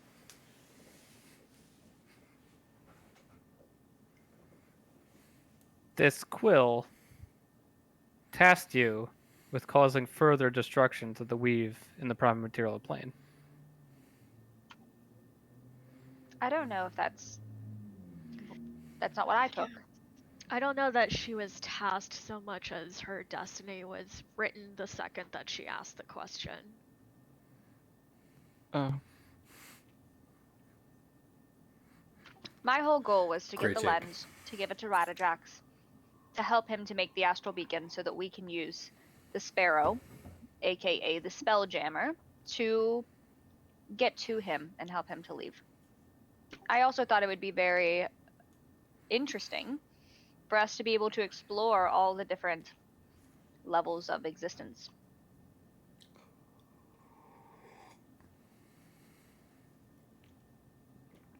Imagine all of the treasures there are out there. Just imagine that for a second. There's so much more than what we perceive here. Does anything still hold its worth without magic? Of course it does. we're alive. We I have just not. mean in the sense that I feel Nothing. nothing, of course. But if there is a chance that we could reach Mistra with the Sparrow, should we not try to stem the tides as best we can while we can? We're sinking as we speak. We are not underwater yet. I honestly just think that the playing field has been leveled. The only person here that has any advantage really is Grint, I think. Always had the advantage. Just gonna point that out. And you're content with just giving that away? With just, in this case, giving your power entirely to your genie? What do you mean? My power's not gone with him. Do you have power? Not that I've been able to access so far, but I had power before he came around. I think that you will never be able to access that power again with the weave severed. Maybe. Let me ask you a question, Eden. Do you think that whoever murdered Misra would just let us waltz into the room of the weave and trivially ameliorate whatever issues cropped up? If you want to do this task, you're going to need cosmic allies.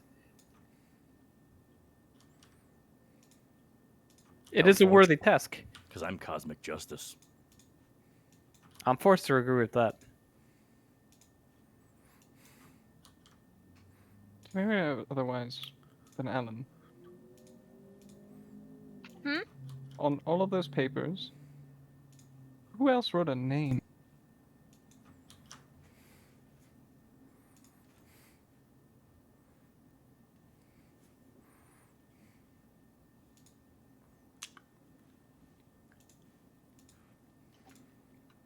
I don't see any. Other than, I'm assuming the answer to Tierney's question would have had a name. That's from the source. Whoever I'm sorry. answered the question. You directed it to Mr.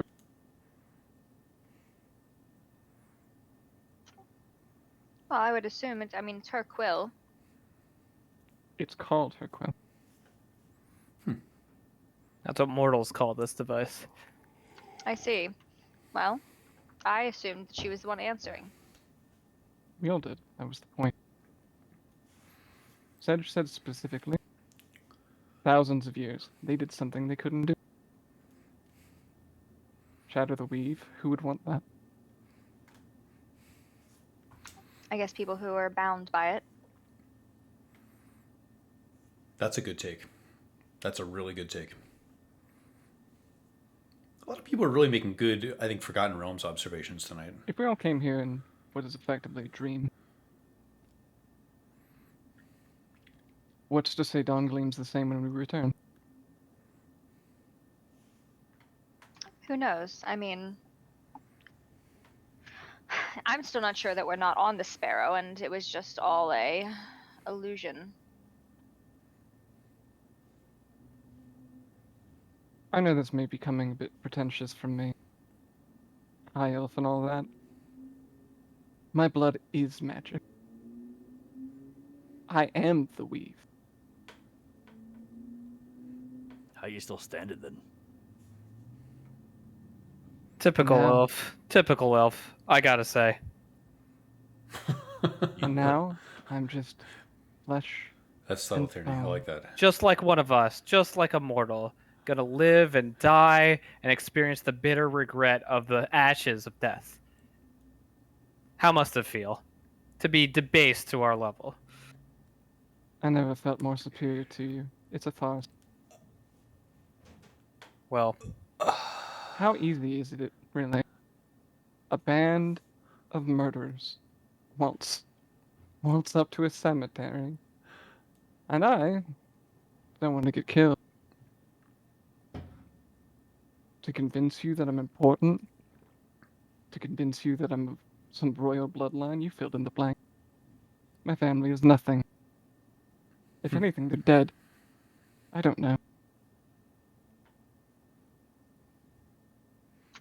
Spicy, that one.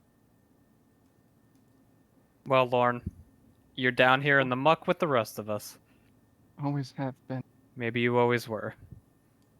But at My least now, point was we all not know it. to debase you. My point is that we're not on the Sparrow. I have to agree with him there. So let's rectify that.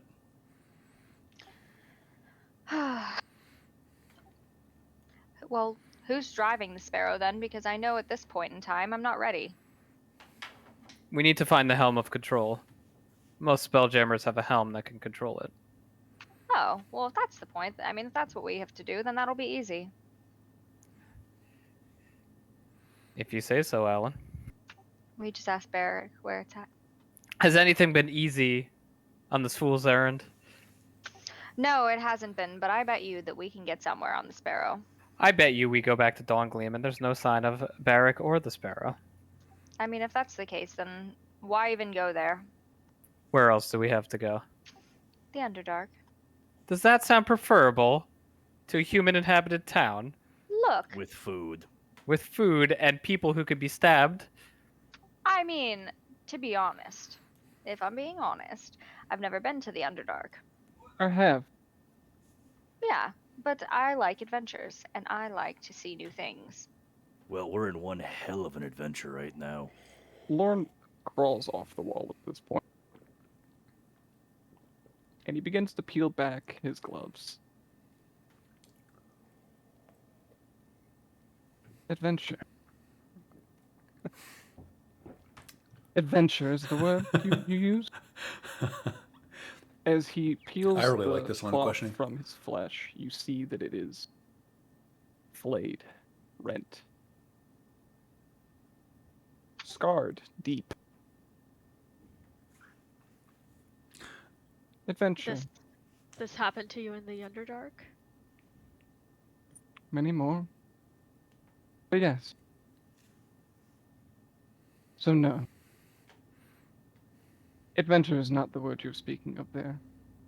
If that hole holds any one thing, it is not the light of Lathander. It is not the weave of Mistra.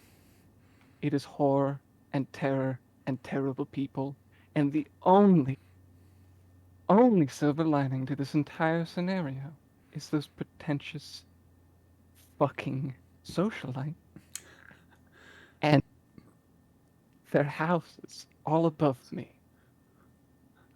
will come crashing down. Perhaps in killing Mr. we really truly did get my revenge. God, you're so dark. You know, Lauren, this is the first thing you said I've related to. What's the point in lying now? Not much, I suppose. Or maybe that's all we have left. My allies died with Mistra.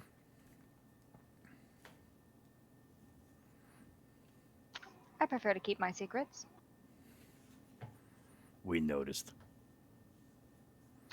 Hey, I shared the scroll with you. But like I said, it has really nothing to do with your destiny, unless you follow me.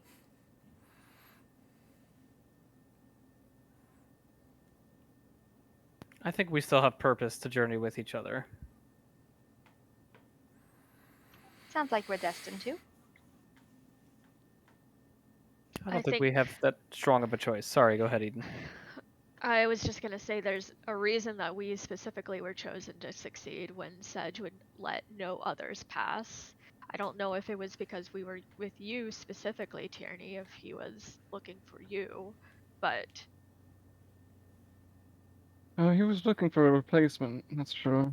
Now that we've come to this position, I don't believe that any of you would do it under your own volition. I think you were chosen, one of you. It could be you, Tierney, I don't know. I never... To this point, I didn't think your means were to fill his shoes. I sure hope not. What frightened me was that I thought that maybe that was me. It wasn't. He told me so.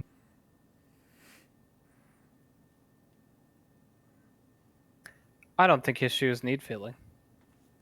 I think he's a single-purpose device, and he served his purpose. Lauren, when you went to talk to Sedge, did you notice if he had a necklace? I don't think Lorne would have cared to notice. So, no.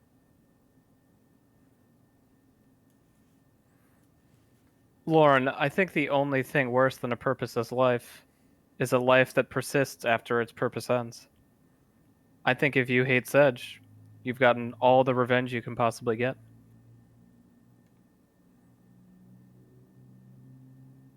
I hate Sedge in the moment. I hate Sedge for everything that he represents. Just a fickle ghost of my past, perhaps of my future. That future was rent underneath me, without my choice. A choice I could have made. See, that's the issue with you high elves. You experience passion and you cast it aside the moment it's gone from you.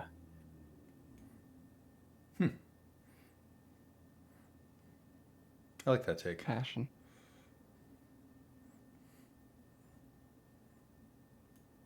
That's a very correct way of looking at Lauren, I think. Grint, He's dispassionate. Me. what does Eden call? Sorry, what does Tempest call upon you to do at this point? What? A god has been slain. And? In your faith, do you have guiding principles that lead you beyond this point? If you're looking for war, That's why I'm here. To find enemies. does that lead you to Mistra's enemies then? I don't know. You're just indiscriminate. Any enemies would suffice. As Tempest wills.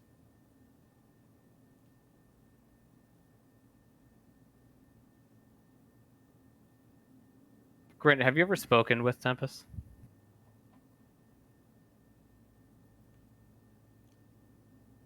I try to speak to him, and then he speaks to me. I don't think... It's not a dialogue, okay? Does he visit Perfect you answer. in your dreams? That's a perfect answer. Sometimes. Another very good answer.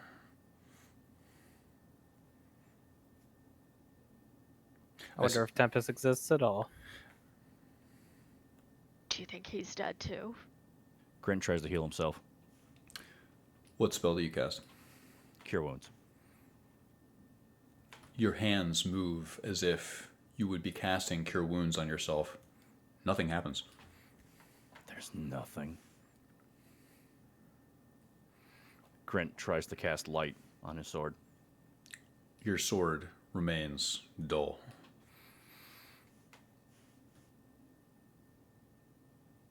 That doesn't make any sense. I suppose it's the weave that connects us to the gods. always been the prevailing theory, at least. Many gods were mortal before they were gods. It makes sense that they should access the weave just as we do. So what about the other weave? Are you a supplicant of Shar, dear Alan? I'm not. But if we find that we need magic, I feel like we may need to reach out to her. Well, I have spoken many a word of appreciation to Our Lady Lost. I've heard no word in return. Well, there was a sigil back at the cemetery where we found Lorne. I think maybe that might be an avenue for us to communicate with her. You mean the one that I destroyed? Yeah, but what if we try and recreate it somehow? I do not think that our goal at this point is power at any cost. Are you I think that we need- desperate for power, Alan? Does No, it scare not- you that much to be this naked? No, it doesn't. No, absolutely not. I'm not the type to go after power for any purposes. I'm just saying That was nice so if people are after us and they have the power of Shar, we might as well make sure we have an avenue to protect ourselves. But I don't know Shar well enough, and I don't know that much about how it would impact us to try and utilize her power. So that's why I'm bringing it up in conversation. Why kill 5 mortals? What? If they have the power of Shar, why kill 5 mortals? We walked out of there. No problem. Our job, in their mind, must be done. Sedge didn't kill us. You're not wrong. But what about, the others? Who? I don't know, the fat little man that likes to stuff his face. You think him to be a follower of Shar? I don't know. The mayor? I can't say that I'm acquainted with whoever you speak of. The mayor. Then no, I've never met. I'm Yeah. aware of him.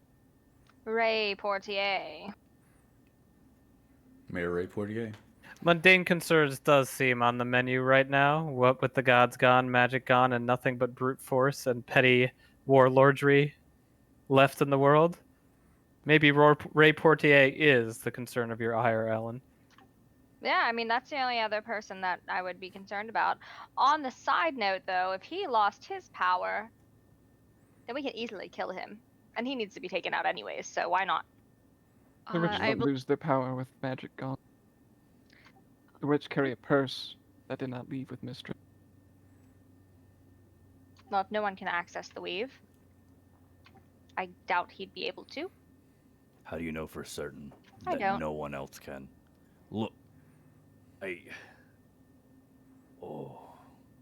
gotta fix this, alright? Lorne, you seem to know a lot about magic. You had people who taught you. And I Where would we learn more? There has to be someone who has more insight on us, on this, than us. Wyatt is a really good player. I went to one college. It was Waterdeep. I did not lie to you there, and I did teach. I was exiled from there. Then where do we? Somewhere else. What else? Through Lauren's general understanding of the highest colleges that should be on this earth, what would be the closest one? Mithranor is my guess. The High Elvish City. The crown jewel of pompous assholes. Are we closest to Mithranor in comparison to every place? If we had imagine, if you will, a weighting where you are multiplying distance from you by Strength of college. precisely, then Mithranor would stick out like a dramatic data point. Then that's what he would say. Okay, listen. What we do, we go to Dawngleam, see if our horses and the people who took them just happen to be there, alright? We get some supplies that we need, and we make the trek to Myth Dranor. And we find a way to fix this. Also, yeah, we might stab the mayor. I mean, it could happen. No, thank you. So Lorne, I don't remember if you did tell us this or not, but why were you exiled from the colleges? I was a necromancer. You only got it in one. It's not very obvious to you that you rolled up on a wizard poring over something they wanted in a graveyard with open grave? Not unsettled by the symbol of Shar. I was there for hours. I thought it was obvious. I just didn't pay much attention to you, to be completely honest. But why would the colleges frown upon that if they're all about learning? Some learnings are beneath them. Pretentious high elves and all that. What do you learn from desecrating the dead? Desecration's quite the word. When you die, your soul leaves your body, and you leave behind a vessel. That vessel contains material, and the material is useful for power. Pure and simple. I do not So mess with you- the soul. I do not rend it from your body. You would profit off the leavings of others. Yes. And 5 But- gathering murderers that came up to my doorstep seemed quite the thing to come and pair with. Well, as my mother would say, that's very Sembian. I find myself on the soil of Sembia. And we are There was 5 Sembian goons right Oh, now. that's really good. Holy There was fuck. this nagging, horrendous feeling.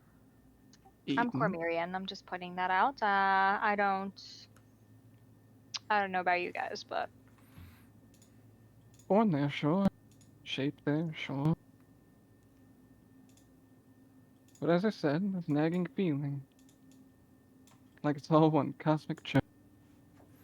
We have a bright soul. I meet the lit. I meet the underdark. The two things, my past, my future. In the depths of a dead god. Surrounded by the lady which I have worshipped beforehand. All a joke. Tell me, Lauren. Do you hear Shar's whispers now? I never did. I wanted to. God, I wanted to. The Lady of Loss. From a man like me. Oh, we would get along quite well. I agree. do you think that she saw you a peasant as the elves did?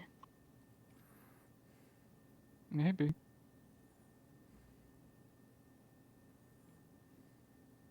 Maybe.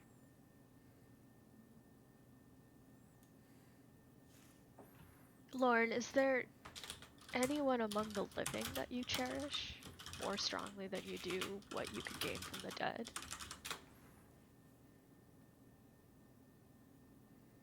I left with my family on a trip, a travel, if you will. House Denevere is no royal house. We were an apothecary group. They struck us on the side of the road, and that's when I lost my eye and found my way into the Underdark for upwards of a decade.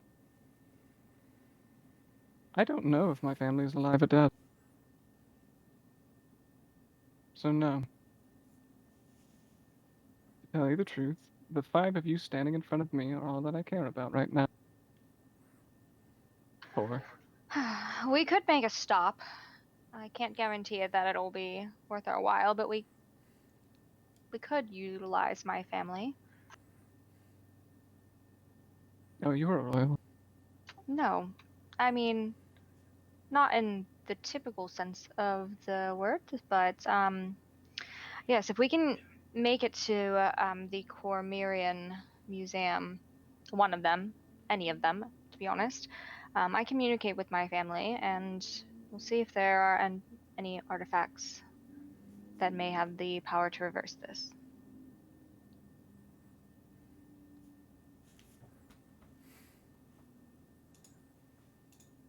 It's a better lead than I had. What am I to do? Resurrect a god? We can't even resurrect a human right now. I'm sure that I could find something. Clearly, since resurrection already did not work in this realm, we were not the first people to shove this boulder rolling. We were merely the straw that sent it over the edge.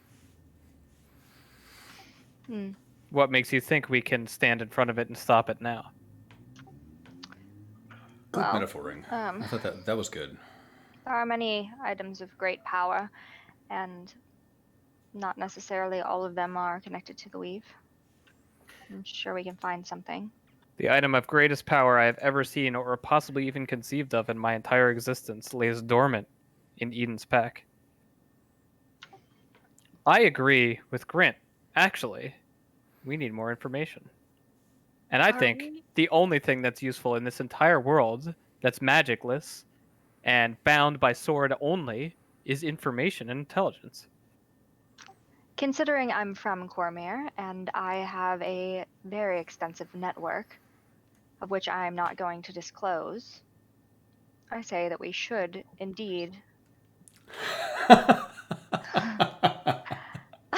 I'm sorry, Eden. Did you have something to say?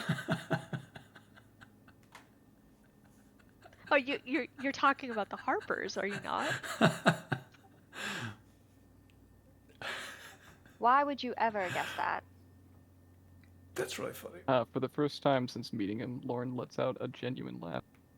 I'd love to see Elminster right now. Just an old man in a cloak with a staff. What a time that would be. Tell me, Eden, do you think that you have some sneaking suspicion about the Harpers? To be honest, I know nothing about the Harpers, and you have not explained anything about them beyond the fact that you have connection with them and they are able to get information to you. I've never once explained that. We were all under a sneaking suspicion that Rael was a Harper. But I've not disclosed any information.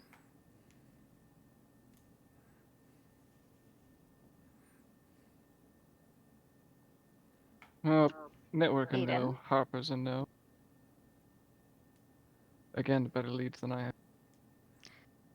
It's not something that I understand why you want to keep to yourself at this point. Why you are more willing to speak to us of your patron than the Harpers. I don't Why understand keep why bringing you up the need to Harpers? protect them. Never once did I say I was a part of the Harpers. So I'm not sure why you're coming at me like you know who I am or who I have connections with. Well, Alan, is it true?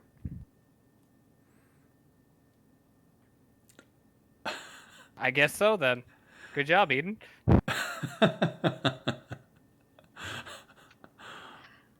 All right, fine, then. Yes, I'm a Harper. There it is, Eden. You cracked my big secret. Way to go. Fucking punk. You can't I keep your feel mouth shut, nothing. can you ever? This is why I didn't disclose any of this information to you. This is why I pulled you aside. But yet, you just think it's okay to just blab about everything.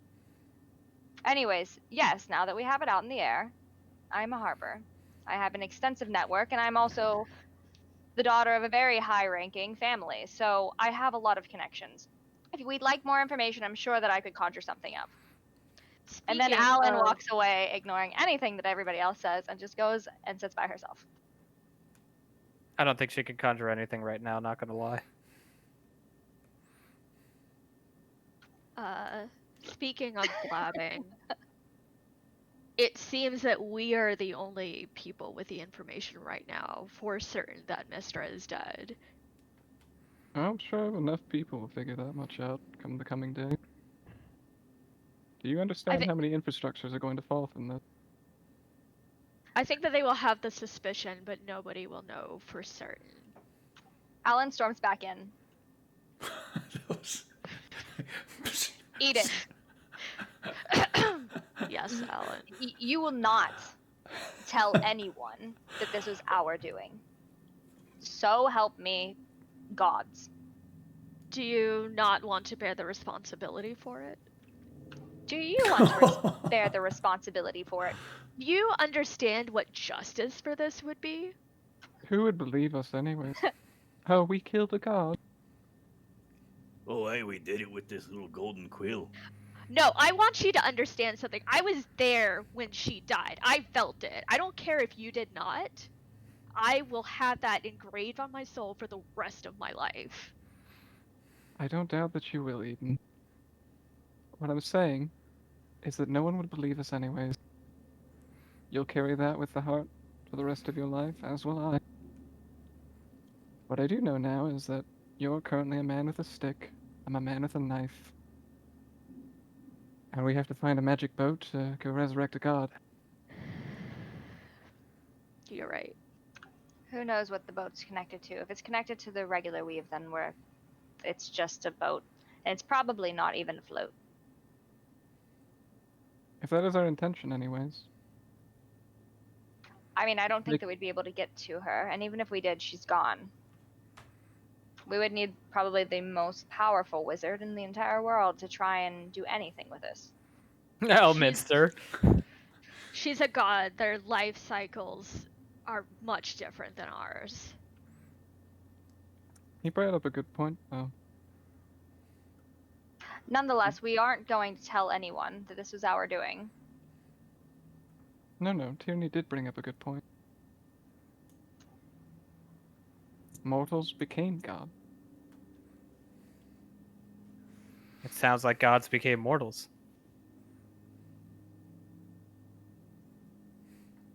Other than Shar, maybe. Eden, Yes, Tierney. how did Mistra die? That's a good question.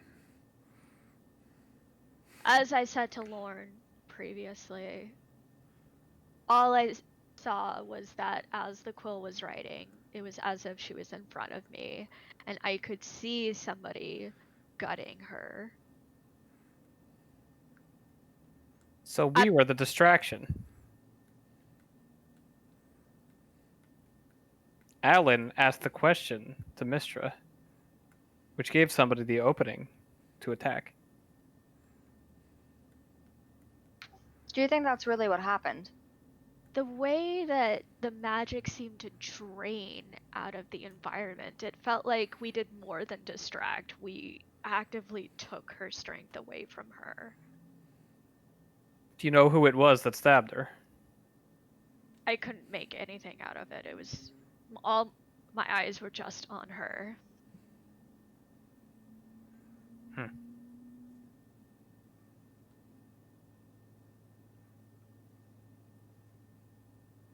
Has anyone else had any horrific dreams since we've been here? Since we've been here? No, my dreams are never horrific. And mine always are. I haven't slept. Damn, I must be lucky.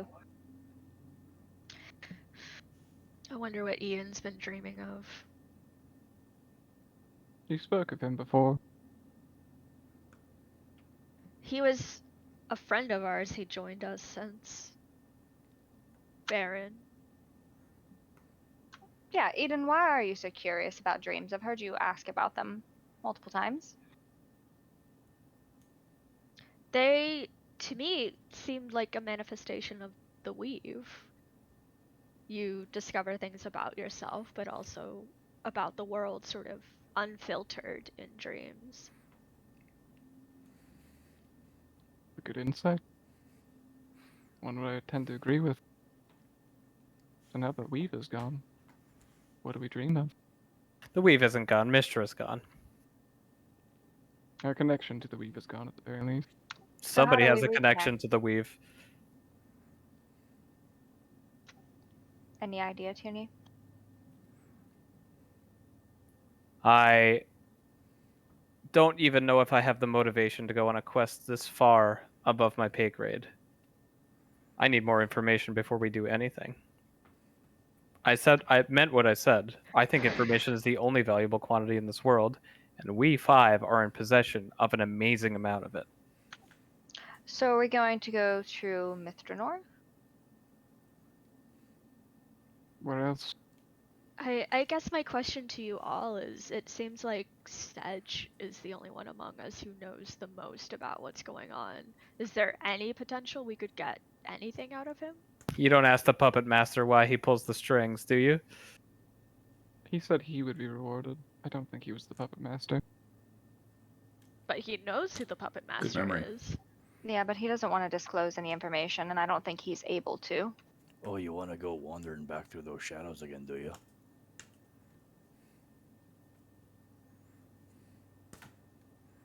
I don't know about you, but I'm not going back down there. Our purpose there is done.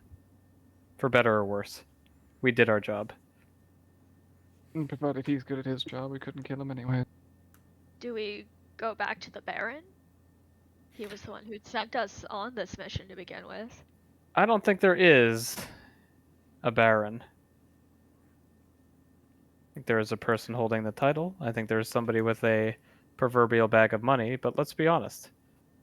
We were manipulated into this, and we walked into it with full hearts of greed.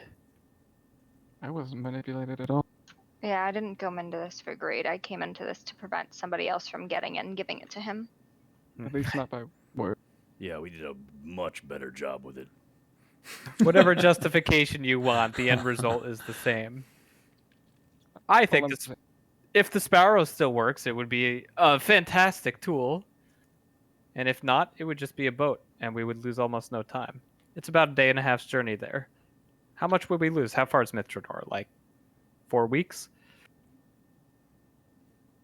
I don't know. But I know it's northeast of here. I've never made the trek. so maybe how far is Waterdeep instead? Much further. I don't know if I covered roll history, but it's much further. I see. All right. Well, never mind then. You see, when you're in exile, you tend to find yourself the furthest place away from it. Hey, Michael, out of character.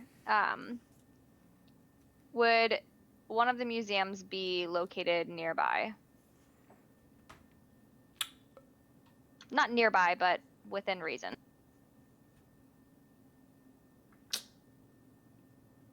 You know that in the ruins of Suzail there may have been something.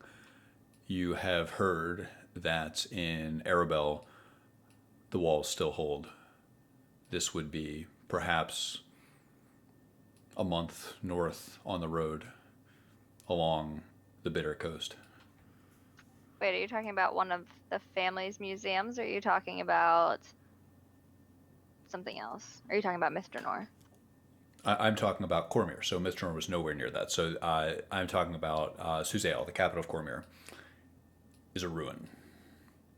Arabelle, the capital in exile of Cormyr, north, you could potentially assume, maybe, has some type of infrastructure that you could leverage. Where's the closest big city, or is that the closest big city? There is you have a map that the Baron gave you. If you scroll up enough in campaign chat, you were provided with a map of Central Faerun that now I think would be the perfect time to take it out in character and look at it. It's hard because you can't zoom in on it. You can save it and zoom in. Yeah, the image size is actually pretty big. Yeah. It is a huge image. I'm blind. From what Tierney understands, and I think most people in Faerun would know this, Mithranor is in the northeast, past this map by a significant margin. It's the most famous Correct. city in all the realm, so I don't think it would be a mystery to anyone. Correct on both counts. So, Battle Rise looks like it might be the closest big town. More of a town than a city, truly.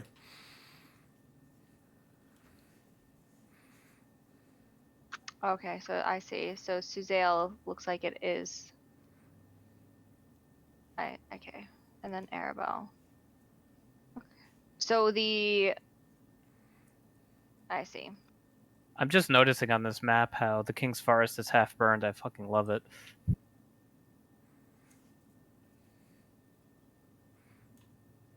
That's super. So if we go back to Dongling, we acquire your boat. If it is magical, then great. You can use it. If not, you need a crew. I don't know how to sail a boat personally. Do any of you? No, but it sails itself, given the proper lever. We just need to find that. So, when Barrick was not on board, we had the other crew members. Maybe one of them is technically captaining the ship. I have an idea. Eden mentioned that Rail was a harper. Yeah, she is. Those that harp are never truly alone, is that what they say? That's correct. Could you find her? I know you make no promises, but could you make an effort to find her? I could. I think the first thing we do, and it's pretty obvious, we don't go back down through that shadow-infested pit and pave a way through the Underdark for no apparent purpose. We go back to Dawngleam and see the status of the Sparrow. If the Sparrow's not there, we find our own Sparrow. I think that much is plain. I can agree to that. On the way, though, if we can find the lens. If there's a way. Somebody has taken it somehow, so if we can find the lens or a lens, Maybe the people who took our horses have it. maybe. It's likely, but even in, they would have had to have left and then come back for it. I think there's probably not a lot of commerce happening right now in Dawngleam, and a lot of people are stuck there. I think we'll find our quarry without a huge problem. And I think we'll get to stab his dwarf friend, as he so desires. I don't want to stab him. I understand he was in a bad spot, but I want my stuff back.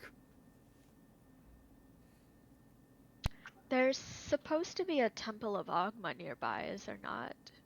We were told that artifacts, at least, were flooding Dawngleam after, I guess, raiding that temple. I believe you're confusing this temple, the Temple of Lathander. I have not heard of a Temple of Ogma around here unless I've forgotten. And this land worshipped Lathander in his life. In the life of worship, maybe. Maybe worship is over as a concept in Faerun. Yeah, I suppose my only point is that these wounds that we bear now from the shadows will not heal, and we need somebody's help to recover. You're right. We do need to find a chapel or something. You think they're any better off than we are? Potentially. No, we need the rest. Or they may have. We've already tried resting and it's not healing. We'll We need- recuperate in Dawngleam. We can try. We do have enemies there. I think we have one location to go, and only one first, and that's Dawngleam. So let's make our way there then. I have a question. Grint is trying to use his other senses, since sight is not his best. Okay. Explain. So he's standing away a bit from the party. What does he smell, first of all? Just standing here. You smell the wet earth. It is nighttime, and dew has expressed the natural sense in the soil. So you smell the earth. You can feel the wind swaying through the trees around you. The air is pleasantly cool. What does he hear? You hear the distant sounds of crickets. There is a constant din of nighttime bugs. You hear leaves of tall poplars swaying in the wind. Okay. These clouds, do they look like storm clouds? It is a very even, overcast sky. It is fully cloudy, and here in the night, all you can see is a heavy blanket of cloud cover. No stars nor the moon are visible. Maybe we ought to sleep inside the temple in case it rains. With the lens gone, I don't know if upstairs is going to be safe for much longer. Well, they didn't chase us, so Maybe we can sleep in the entryway. it's not the least defensible position. I mean, gods. Look around. Be better than out here. I can At this agree. point, I think this temple is just a room or a building. I agree. Let's do it then.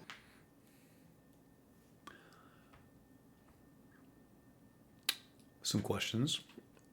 The party makes camp on the first level, it sounds like, in the entryway there.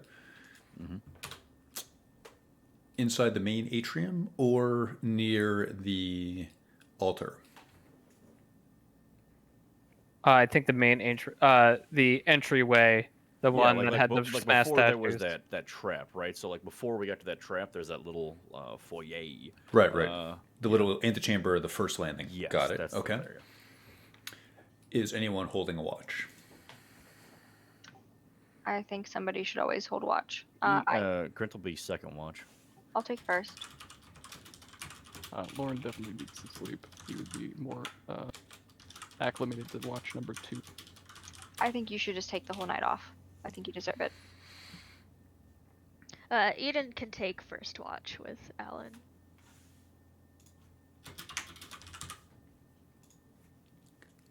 I have Alan Eden on a first watch. I have Grint on a second watch. I have Tierney sleeping through the night. I have Lauren will Lauren- attempt to sleep. Lauren does what? Lauren will attempt to sleep. I don't know with the lack of weave how elven meditation constitutes in this realm of things, You can close your eyes and do your best, Mr. Danavir. and he will.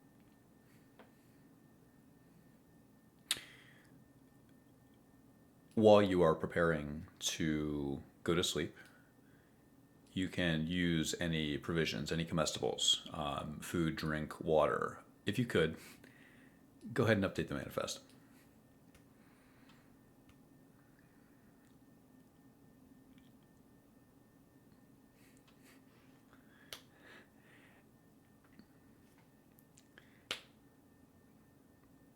And is everybody good for next week?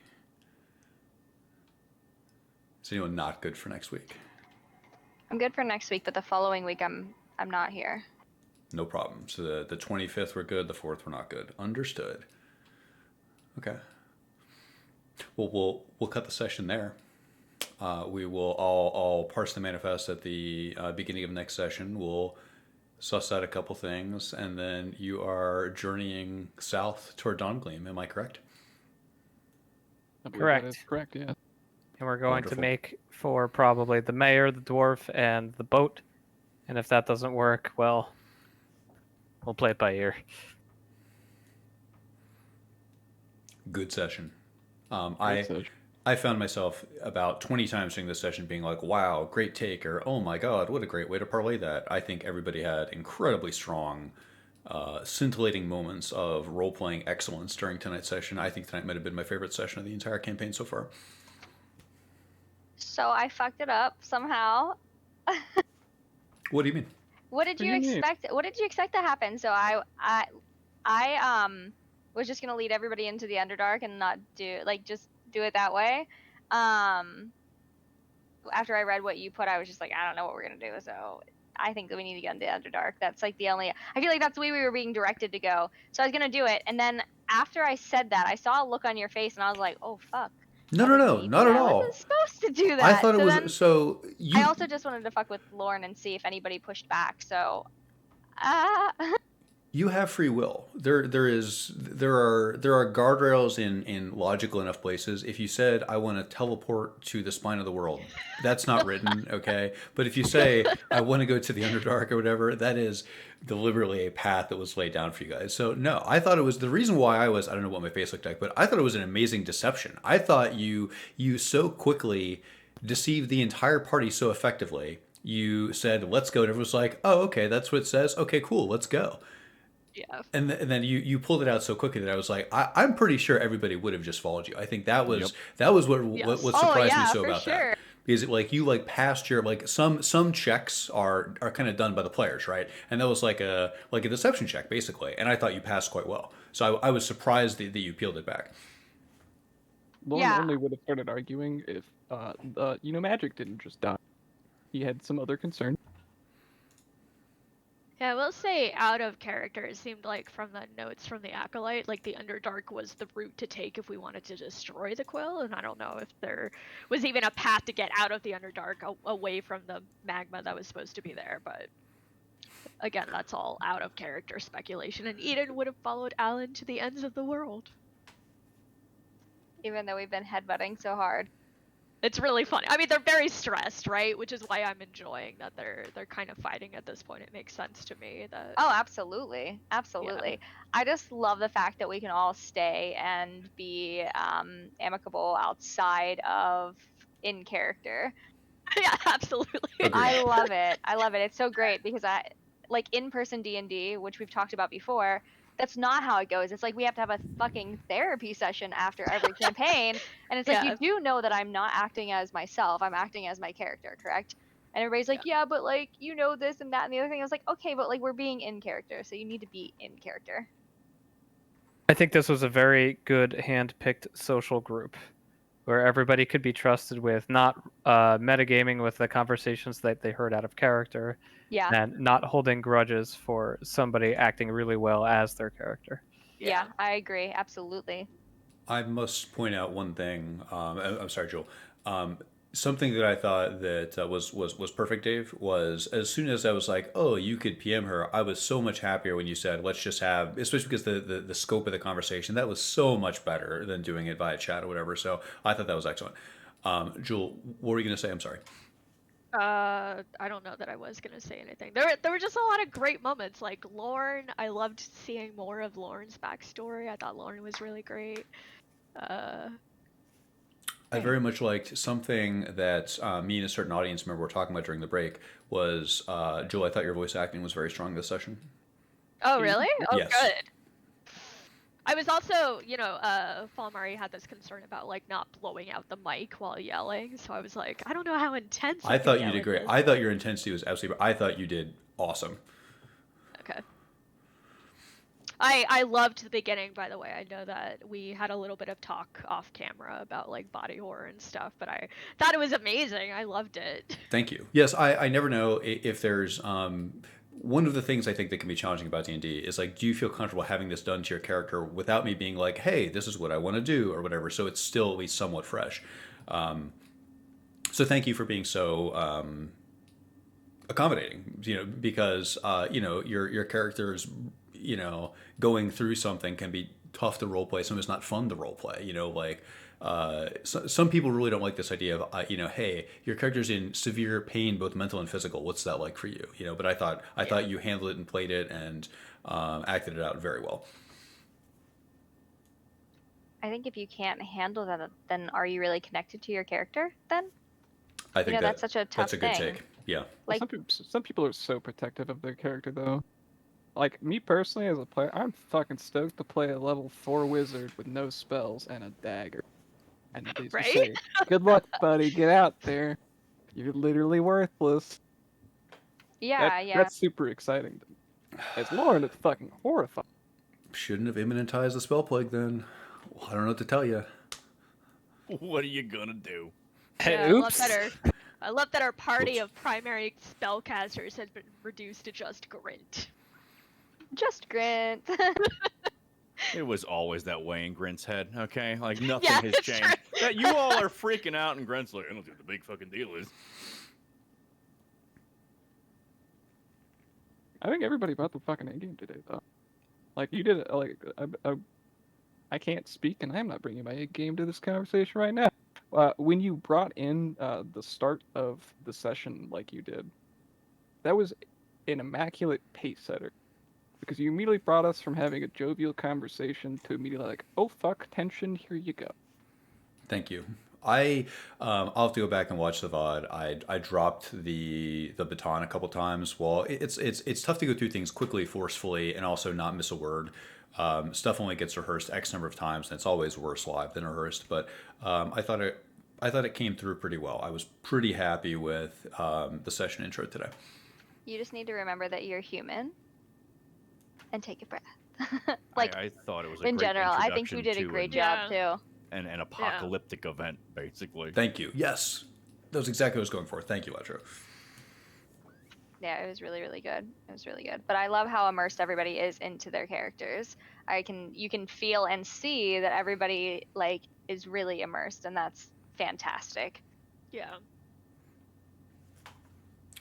I really appreciated Tierney this session too. I just think he's a really interesting character. Thank you. Yeah, he's like straightforward, but so very much not at the same time. He's trying to be. unapologetically himself. Yes. Yeah, earlier you said that you miss Chuckles. I'll be honest, I don't. I like Tierney more. Wow, really? Okay. Very nice.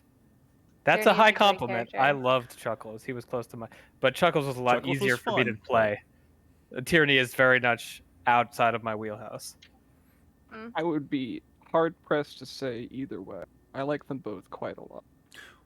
One of the Wait, reasons. do you have videos of your old character? I like want to see this. What was he I don't like? think we recorded any of that stuff, did we? I think I have. I had one session, like a very early session that I tested. It's like session 3 is on my hard drive somewhere, but for the most part, all of Fulcrum, the acting and stuff is lost. Chuckles was a one-armed scoundrel who was unflappably positive and had intentionally no backstory because his backstory was the current events of what was happening and the social dynamic of the party. But I was a one-armed character, so I was extremely inefficient and frail.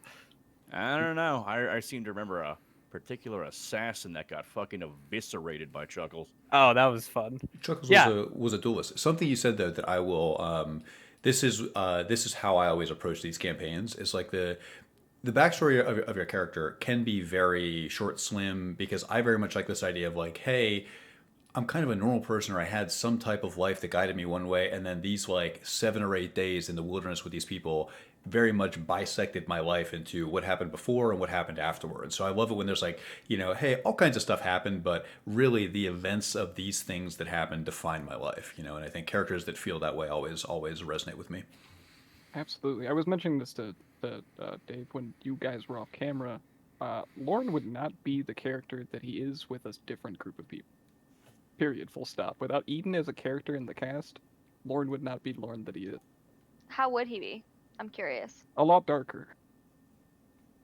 I thought of Interesting. the Okay. character as being a lot more manic and broken, but I knew immediately, as soon as he felt that there was heart in the party and you weren't just a band of murderers, like he was being constantly tested.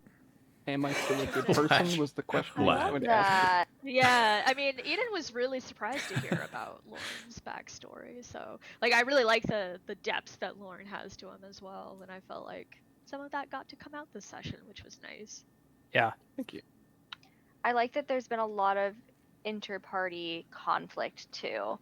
Like, Alan was meant to be kind of like a loner, and like obviously with being a Harper and stuff, like she feels like she needs to take lead, and with the like her background, she does take lead, but doesn't really always want to. Like she just wants to like chill and like do her own thing. And I think that it's very interesting the way that there's been so much conflict that is kind of like she feels like she has to say things even though she doesn't necessarily always want to say something.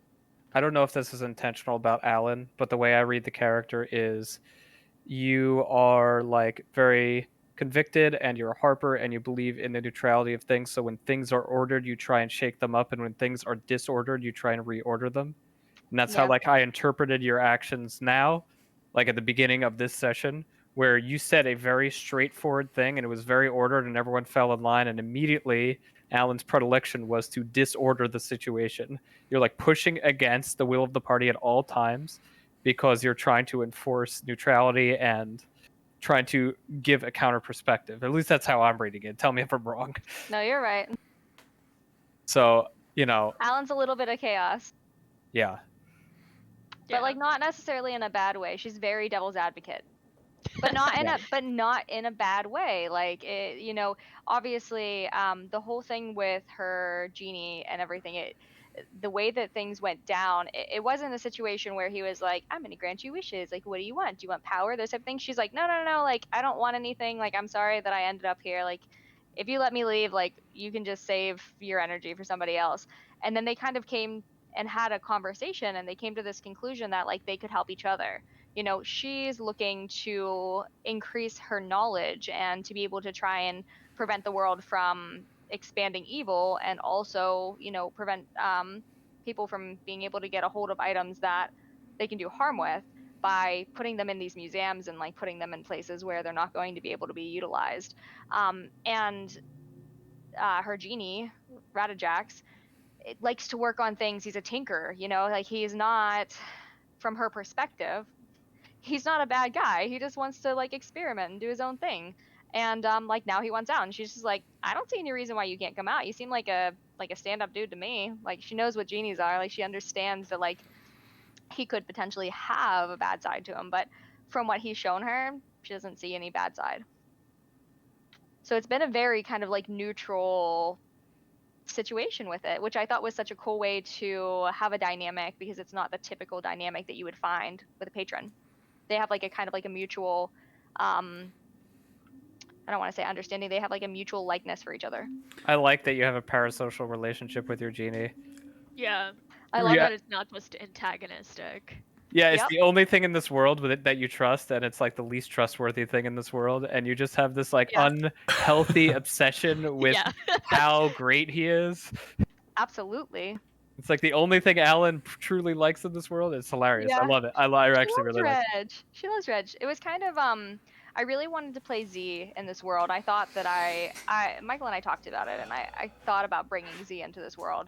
And then it was just kind of one of those things where like, would it ever feel the same to play her again? You know what I mean? Yeah. So Alan is a little bit of Margot, a little bit of Z, and a lot of myself.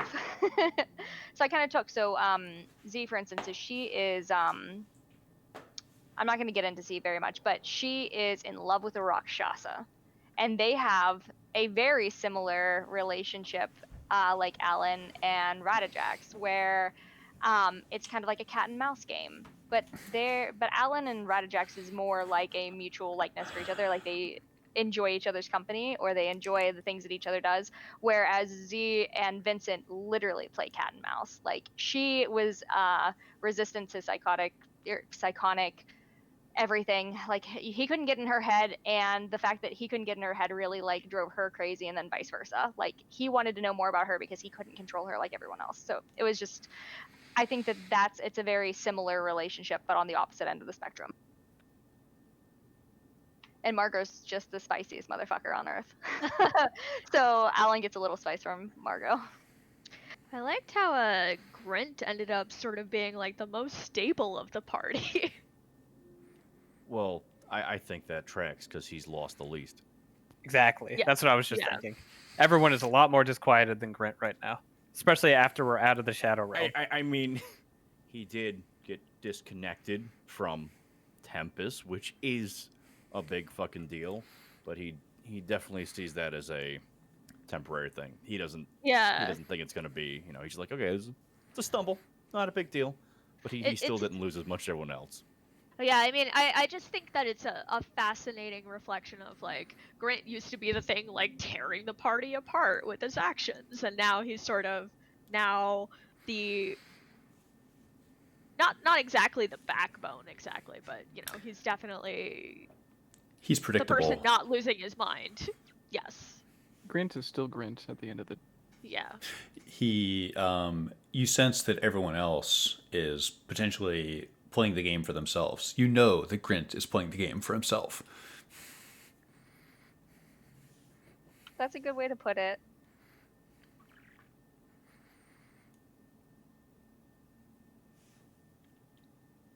So what about everybody else? Is there any other things with your characters you want to spill the beans on? Like, not that it Not won't until the mess up the campaign? Only in character. yeah, only in character and not until the campaign's over. Yep. Ask me after the campaign's over. I didn't mean it like that. Like things we've talked about that you want to elaborate on. Like for instance, I didn't spill any extra beans that we had already had talked I think you about. meant like, is there any additional kind of table talk for like stuff that's happened or like any kind of fun observations or stuff like that? Yeah, exactly. Well, I will say that I appreciated that Eden. I was like sort of like physically emoting Eden blabbing or whatever, and then you invited me to like actually make that canon. I thought that was a great moment because I didn't want to interrupt you or sort of steal your spotlight in that way. So, Mike, I don't know if you Oh, missed for this, sure. but I lit Eden's cigarette on camera. I missed that, of Did course. you? Yeah, I did not see that. That's amazing. Yeah, I lit a match and Yeah. Mashed it up. she was totally in on it. Like she was That's ready cool. for it. That's cool. I missed Yeah. that too. Now I'm sad. I liked Alan slapping it out of his hand. That was a really funny sibling moment to me. Something that I liked a lot is that was I feel like there's like this kind of Alan coping mechanism when things are really bad. Alan often kind of gets in the weeds about kind of small things, and I would imagine this is purposeful. So it's like a deflection mechanism. And I thought it was great that like you were having this discussion of like the health effects of smoking and stuff like that in the midst of all this, and like this drove Eden to a moment of great frustration, which you don't normally see. I thought that was awesome. I very much like Absolutely. the Alan Eden Dichotomy. collision is like always perfect. Like there's a lot of strong like banter pairings in this party. I think the whole thing about Alan and Eden is that Alan very much feels like Eden is like her younger brother. Like I feel very protective. Like I, as Alan, feel very protective of Eden, even though I feel like I'm always, as Alan, obviously, trying to guide Eden in the right direction. Like it doesn't bother me that Tierney smokes because Tierney is what Tierney is, but I feel like Eden needs a lot of guidance, and I feel like Alan sees so much potential in Eden. So every little thing that goes wrong or every little thing that could possibly happen, it's like a big impact to her. Like Eden smoking, she's like, absolutely not. You're not gonna hurt yourself. You're not gonna. No, absolutely not. But like or Eden having a big mouth about things. It's like, okay, you do understand that there's ramifications for this. Like you can't just do that. But like if somebody else did it, it wouldn't be the same. I tell Yeah. you what, this campaign, every character is losing themselves except Eden, who is finding himself. I love that. That's so sad. But like in a good way. It's like a happy cry. It's true. Everybody, pieces of their character are falling off, and Eden's realizing things about himself. I think that's an excellent narrative read in the sense that I think just about everybody's character concept was very much, I kind of have this decided about myself and now I want to implement myself in the world. Eden's character concept is very much anchored on this idea of there was no coming of age story, right? There was no big thing that elevated him into adulthood or responsibilities or anything like that. And when you have never, it's like if you've never had to knock on wood, and I think that as a result, I've had a lot of fun writing around that, and the Eden's responses to things like violence or whatever. It's like these can be very visceral things, but it's different. Like Grint's response to violence. Okay, we can talk about that, but that's more kind of like fun, and you feel like Grint's got an internal scoreboard or kind of Eden is sort of 100%. the total opposite, of course. Remember when Eden almost gave me a tracheotomy in like the 4th session? God. One of the I things. was so worried about that. And then it would have been unnecessary. Remember when Mike asked me in the very last second, "Do you commit to this?" And of Well, course, Eden didn't. Like That's I very really like Eden. that. Yeah, I like that statement of Tierney's of like, you have not made you stand for nothing. You've not made a single decision. I think that's a very good read of that character. That was intense. Yeah. There were some intense excoriations tonight. Some people were definitely called out. I hope I many ways. hurt Eden with that. I was trying to. Tyranny was. I mean, Eden's so unsettled that it like didn't register with him in the moment, but it will be something that like haunts him in the coming days for sure. When we went down into the temple, I thought this was the end of tyranny. You know, I'm marching to my doom, and I'm given the option to talk to anybody to close any loops. And I walk up to Eden and I say, "You are the conscience of the party," and we march down there and kill Mistra, and you say nothing, and tyranny is disappointed. So I mean, I feel like he. David isn't. You're playing fabulously. I'm not trying to disappoint you. But Tyranny sees like, you know, you are the only person who's not feckless in this group. And I walked up to you and I spent my only like true effort, my only bit of my heart left on you, and you disappointed me. You know, I think, you know, Eden didn't really see. Of He course, didn't appreciate that, of course, yeah. Yeah. I think the gravity of what happened is so hard to take in as a character because of the fact that there was no way for us to know that it was going to happen like that. It's just, it's tough. And I feel like in the coming days, I think potentially it'll set in a little bit more on Alan that she potentially caused this with the way she phrased things. But as of right now, I think it's just pure shock.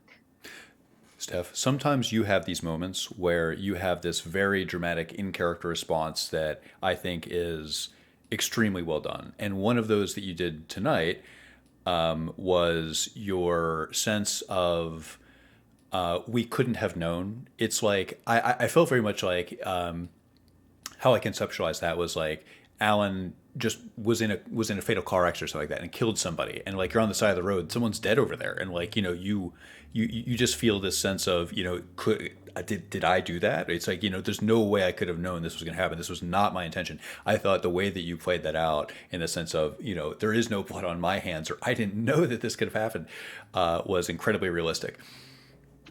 Yeah, but I mean, moving forward, I think that things will have to set in. Like the horror of the situation will have to eventually set in.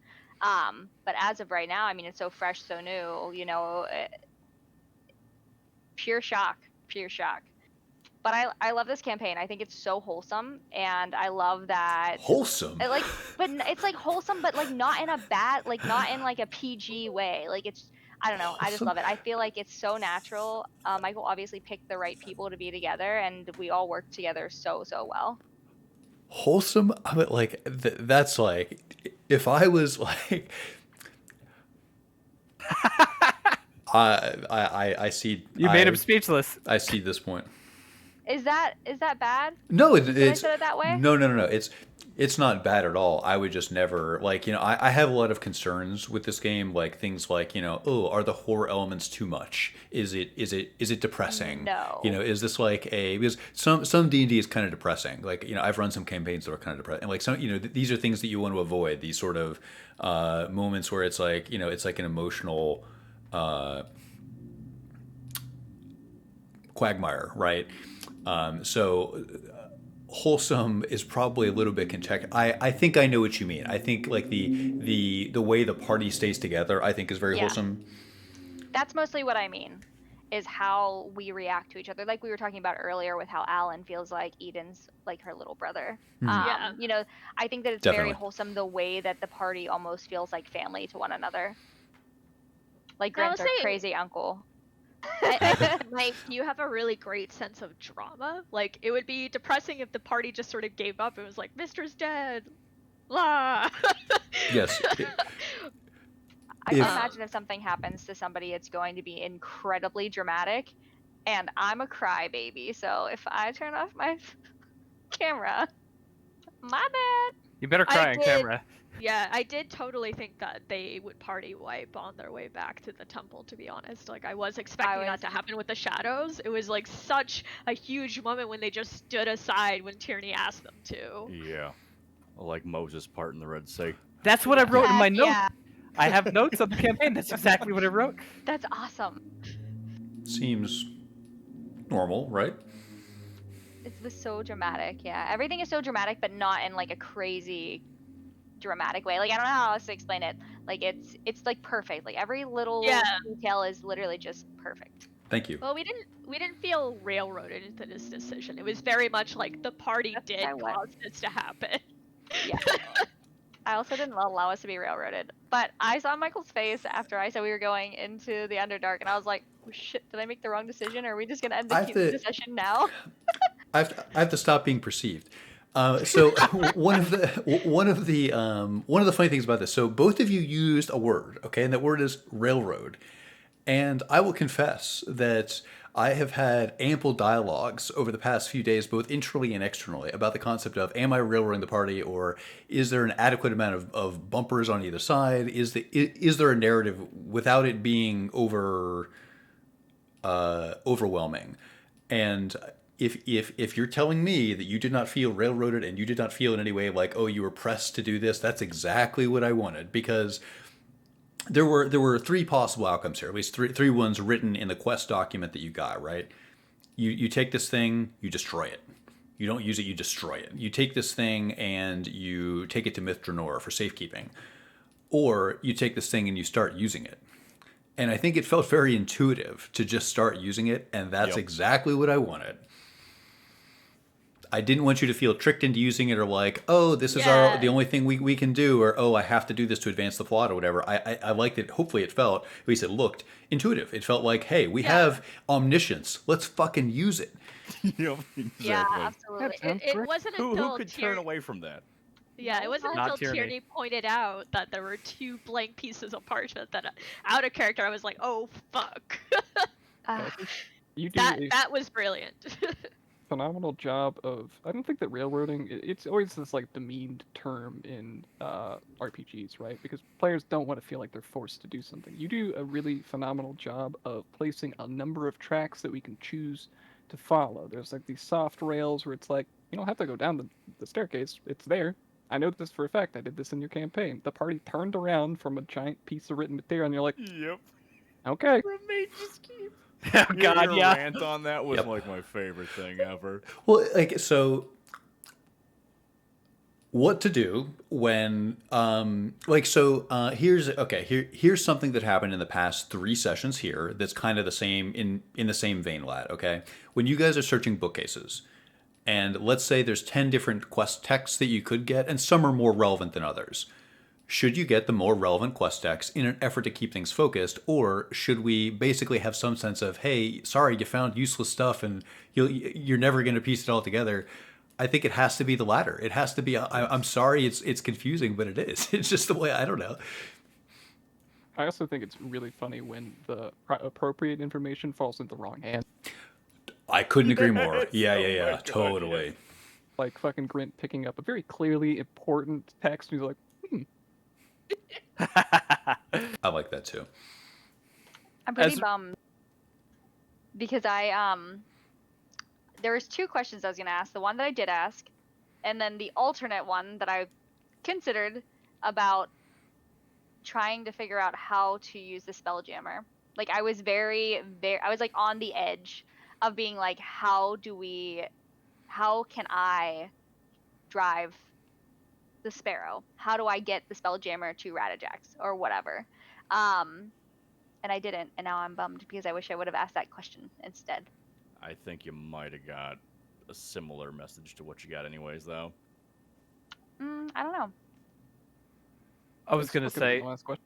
about the comment of railroading versus player agency. I think it is not frustrating but flattering to receive player prompts that are designed for you and understand your character.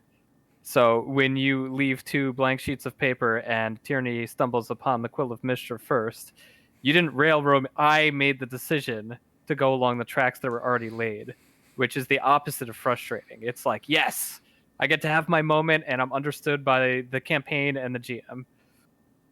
Okay, time out.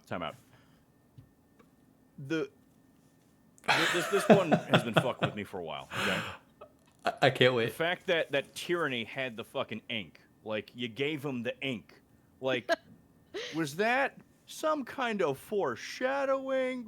Did that just fucking happen? It just Like, happened.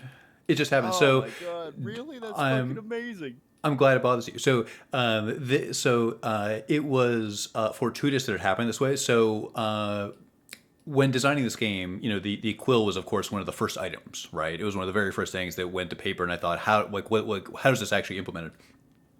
And one of the things that I wanted to make sure of is most spells in this world do not have what do you call it? Not somatic components, but like spell reagents. Yeah. I thought for the way that I wanted to implement this spell and have it be kind of like almost like a telegraph machine to the gods, right? Like send a message, get a message after a period of time. Unless you're writing with this quill, and I imagine it to be, it just doesn't make sense. So you need some writing up, and I think it adds a certain thematic element of like, I can imagine furiously scribbling something with your finger, in a dungeon, trying to, find some answer in the darkness. Tyranny would have cut his veins and used his blood if he didn't have Right. the Like, yeah. Like I realized that definitely wouldn't have stopped us. It's just so incredibly coincidental. Tyranny was the only one canvassing in that tavern, I was the only one who walked up to Toussaint. Yep. He was just a character. He was there. There are lots of random characters in this game that either were or weren't encountered. He had a couple wry observations and stuff like that, but just one of many residents of Don Gleam that had been there for quite some time. In this campaign, as in most of my stuff, there's things like ink, and there are certain themes that I like, shall we say. So there are certain things that I think you'll have a high tendency of finding. I love the main mundane object. Thank you. There's a lot of them. I have it open right now. Let's see. Sparrow Loot Live. How long is this document? 59 pages. Oh my god. Wait, 59 pages of what? Of loot.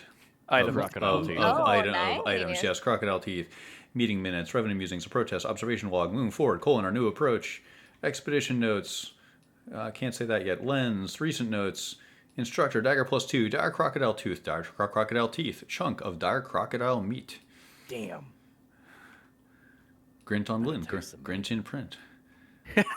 Elven ration, liver of Tarwin, haha, liver of Paul McMill, hoo hoo hoo. Man, like, you really thought we were gonna take the man's liver? To what end? What end? There was in the ashes of like 6 or 7 sessions ago. There was a subquest. It just didn't come up. These things happen. Yeah. I don't want to say frustrated, but that's somewhat. I feel frustrated going through that dark area, right? Because it's like, I know you put shit in there that would have been beneficial to find, and I would love to have found it and read all the little lore bits and all of that. But that place was dangerous. We were getting rushed through there, and I was like, the cost effectiveness of trying to find this stuff just doesn't seem to be there. I'm sad. I wanted to find stuff. I love that take. I thought you seemed very tense, and it was like you did a perfect job navigating that room via memory. And that was one of those things where like that could have been an int check or something like that. Like, you feel this way, but I was floored. So you did this twice tonight. One was there. You navigated that room confidently without saying a single word or framing in terms of game mechanics, which I thought was incredible. It was the same thing with when you were looking to write the letter, this moment of like, I can't remember this fucking guy's name. Again, that's like so relatable and human, and that was like perfect. And like you could have pitched it for, it's like, could I roll something? And like, I thought it was better you just said, fuck it. I can't remember. Yeah, I mean, he met him once, told him his name, but that was like yesterday. Grant's already been to sleep. He met a fucking lich. They broke the fucking world. Like, stuff has happened. That one guy's name might not be on the front burner right now. Well, at least I'm glad you guys got to destroy the world. Thanks. Yeah, session 15. What we wanted to do. Success. How much more content do we have after this? This feels like I think we're at the halfway point, if I had to guess. We'll see. We'll see how there's some meat left for sure. There's definitely there's some sparrow sandwich left for you to munch on. Yeah, I can't even imagine at this point. Like, it feels like we're only like a quarter of the way through. There's so much to do. I mean, in my opinion, like I feel like we just started yesterday. It does feel like it feels very compressed. I like these games where at this point we've spent what 60-ish hours in character on this. That's a lot, right? That's crazy. That's that's the thing, right? Is that like even though it's been like months of us playing this campaign, our characters have only been with each other a very Like a week. short time, right? Yeah. And Yeah. so like played Grint, it's like he only just now is starting to kind of warm up to some people, and then Lorne comes in first day, and he's like, "Hey, how you going?" And Grint's like, "Yeah, go fuck yourself." If anyone in the party, Lauren is actually afraid of Grin. That's the As you first should thing he be. saw. Yeah, he just he pierced through the window and he's like, "Oh fuck!" It's just barreling through two dudes with a sword. Just committing acts of incredible violence to anybody that dares to stand in his way. Oh, you want to know what Grin's doing in the forest? You're fucking dead. Grint is the most useful item on my character's item sheet. There you go. That's fantastic. Well, I'm going to go eat. I like these after session dialogues, by the way. Same. They're great, yeah. I will see you guys next week. I love this campaign. You guys are the best players. Thank you so much. So to be clear, we are good for next week. It's the week after Yeah. that is more ambiguous, correct? That's exactly it. So. We'll probably play that week. Either we can try to move the day around or something like that, or we can, as we've had a few sessions with people here or not here, we may try to suspend Alan somewhere. Okay. But let's talk and figure out if we can't plan Friday, we'll figure out an alternate day because I like to play that week at least.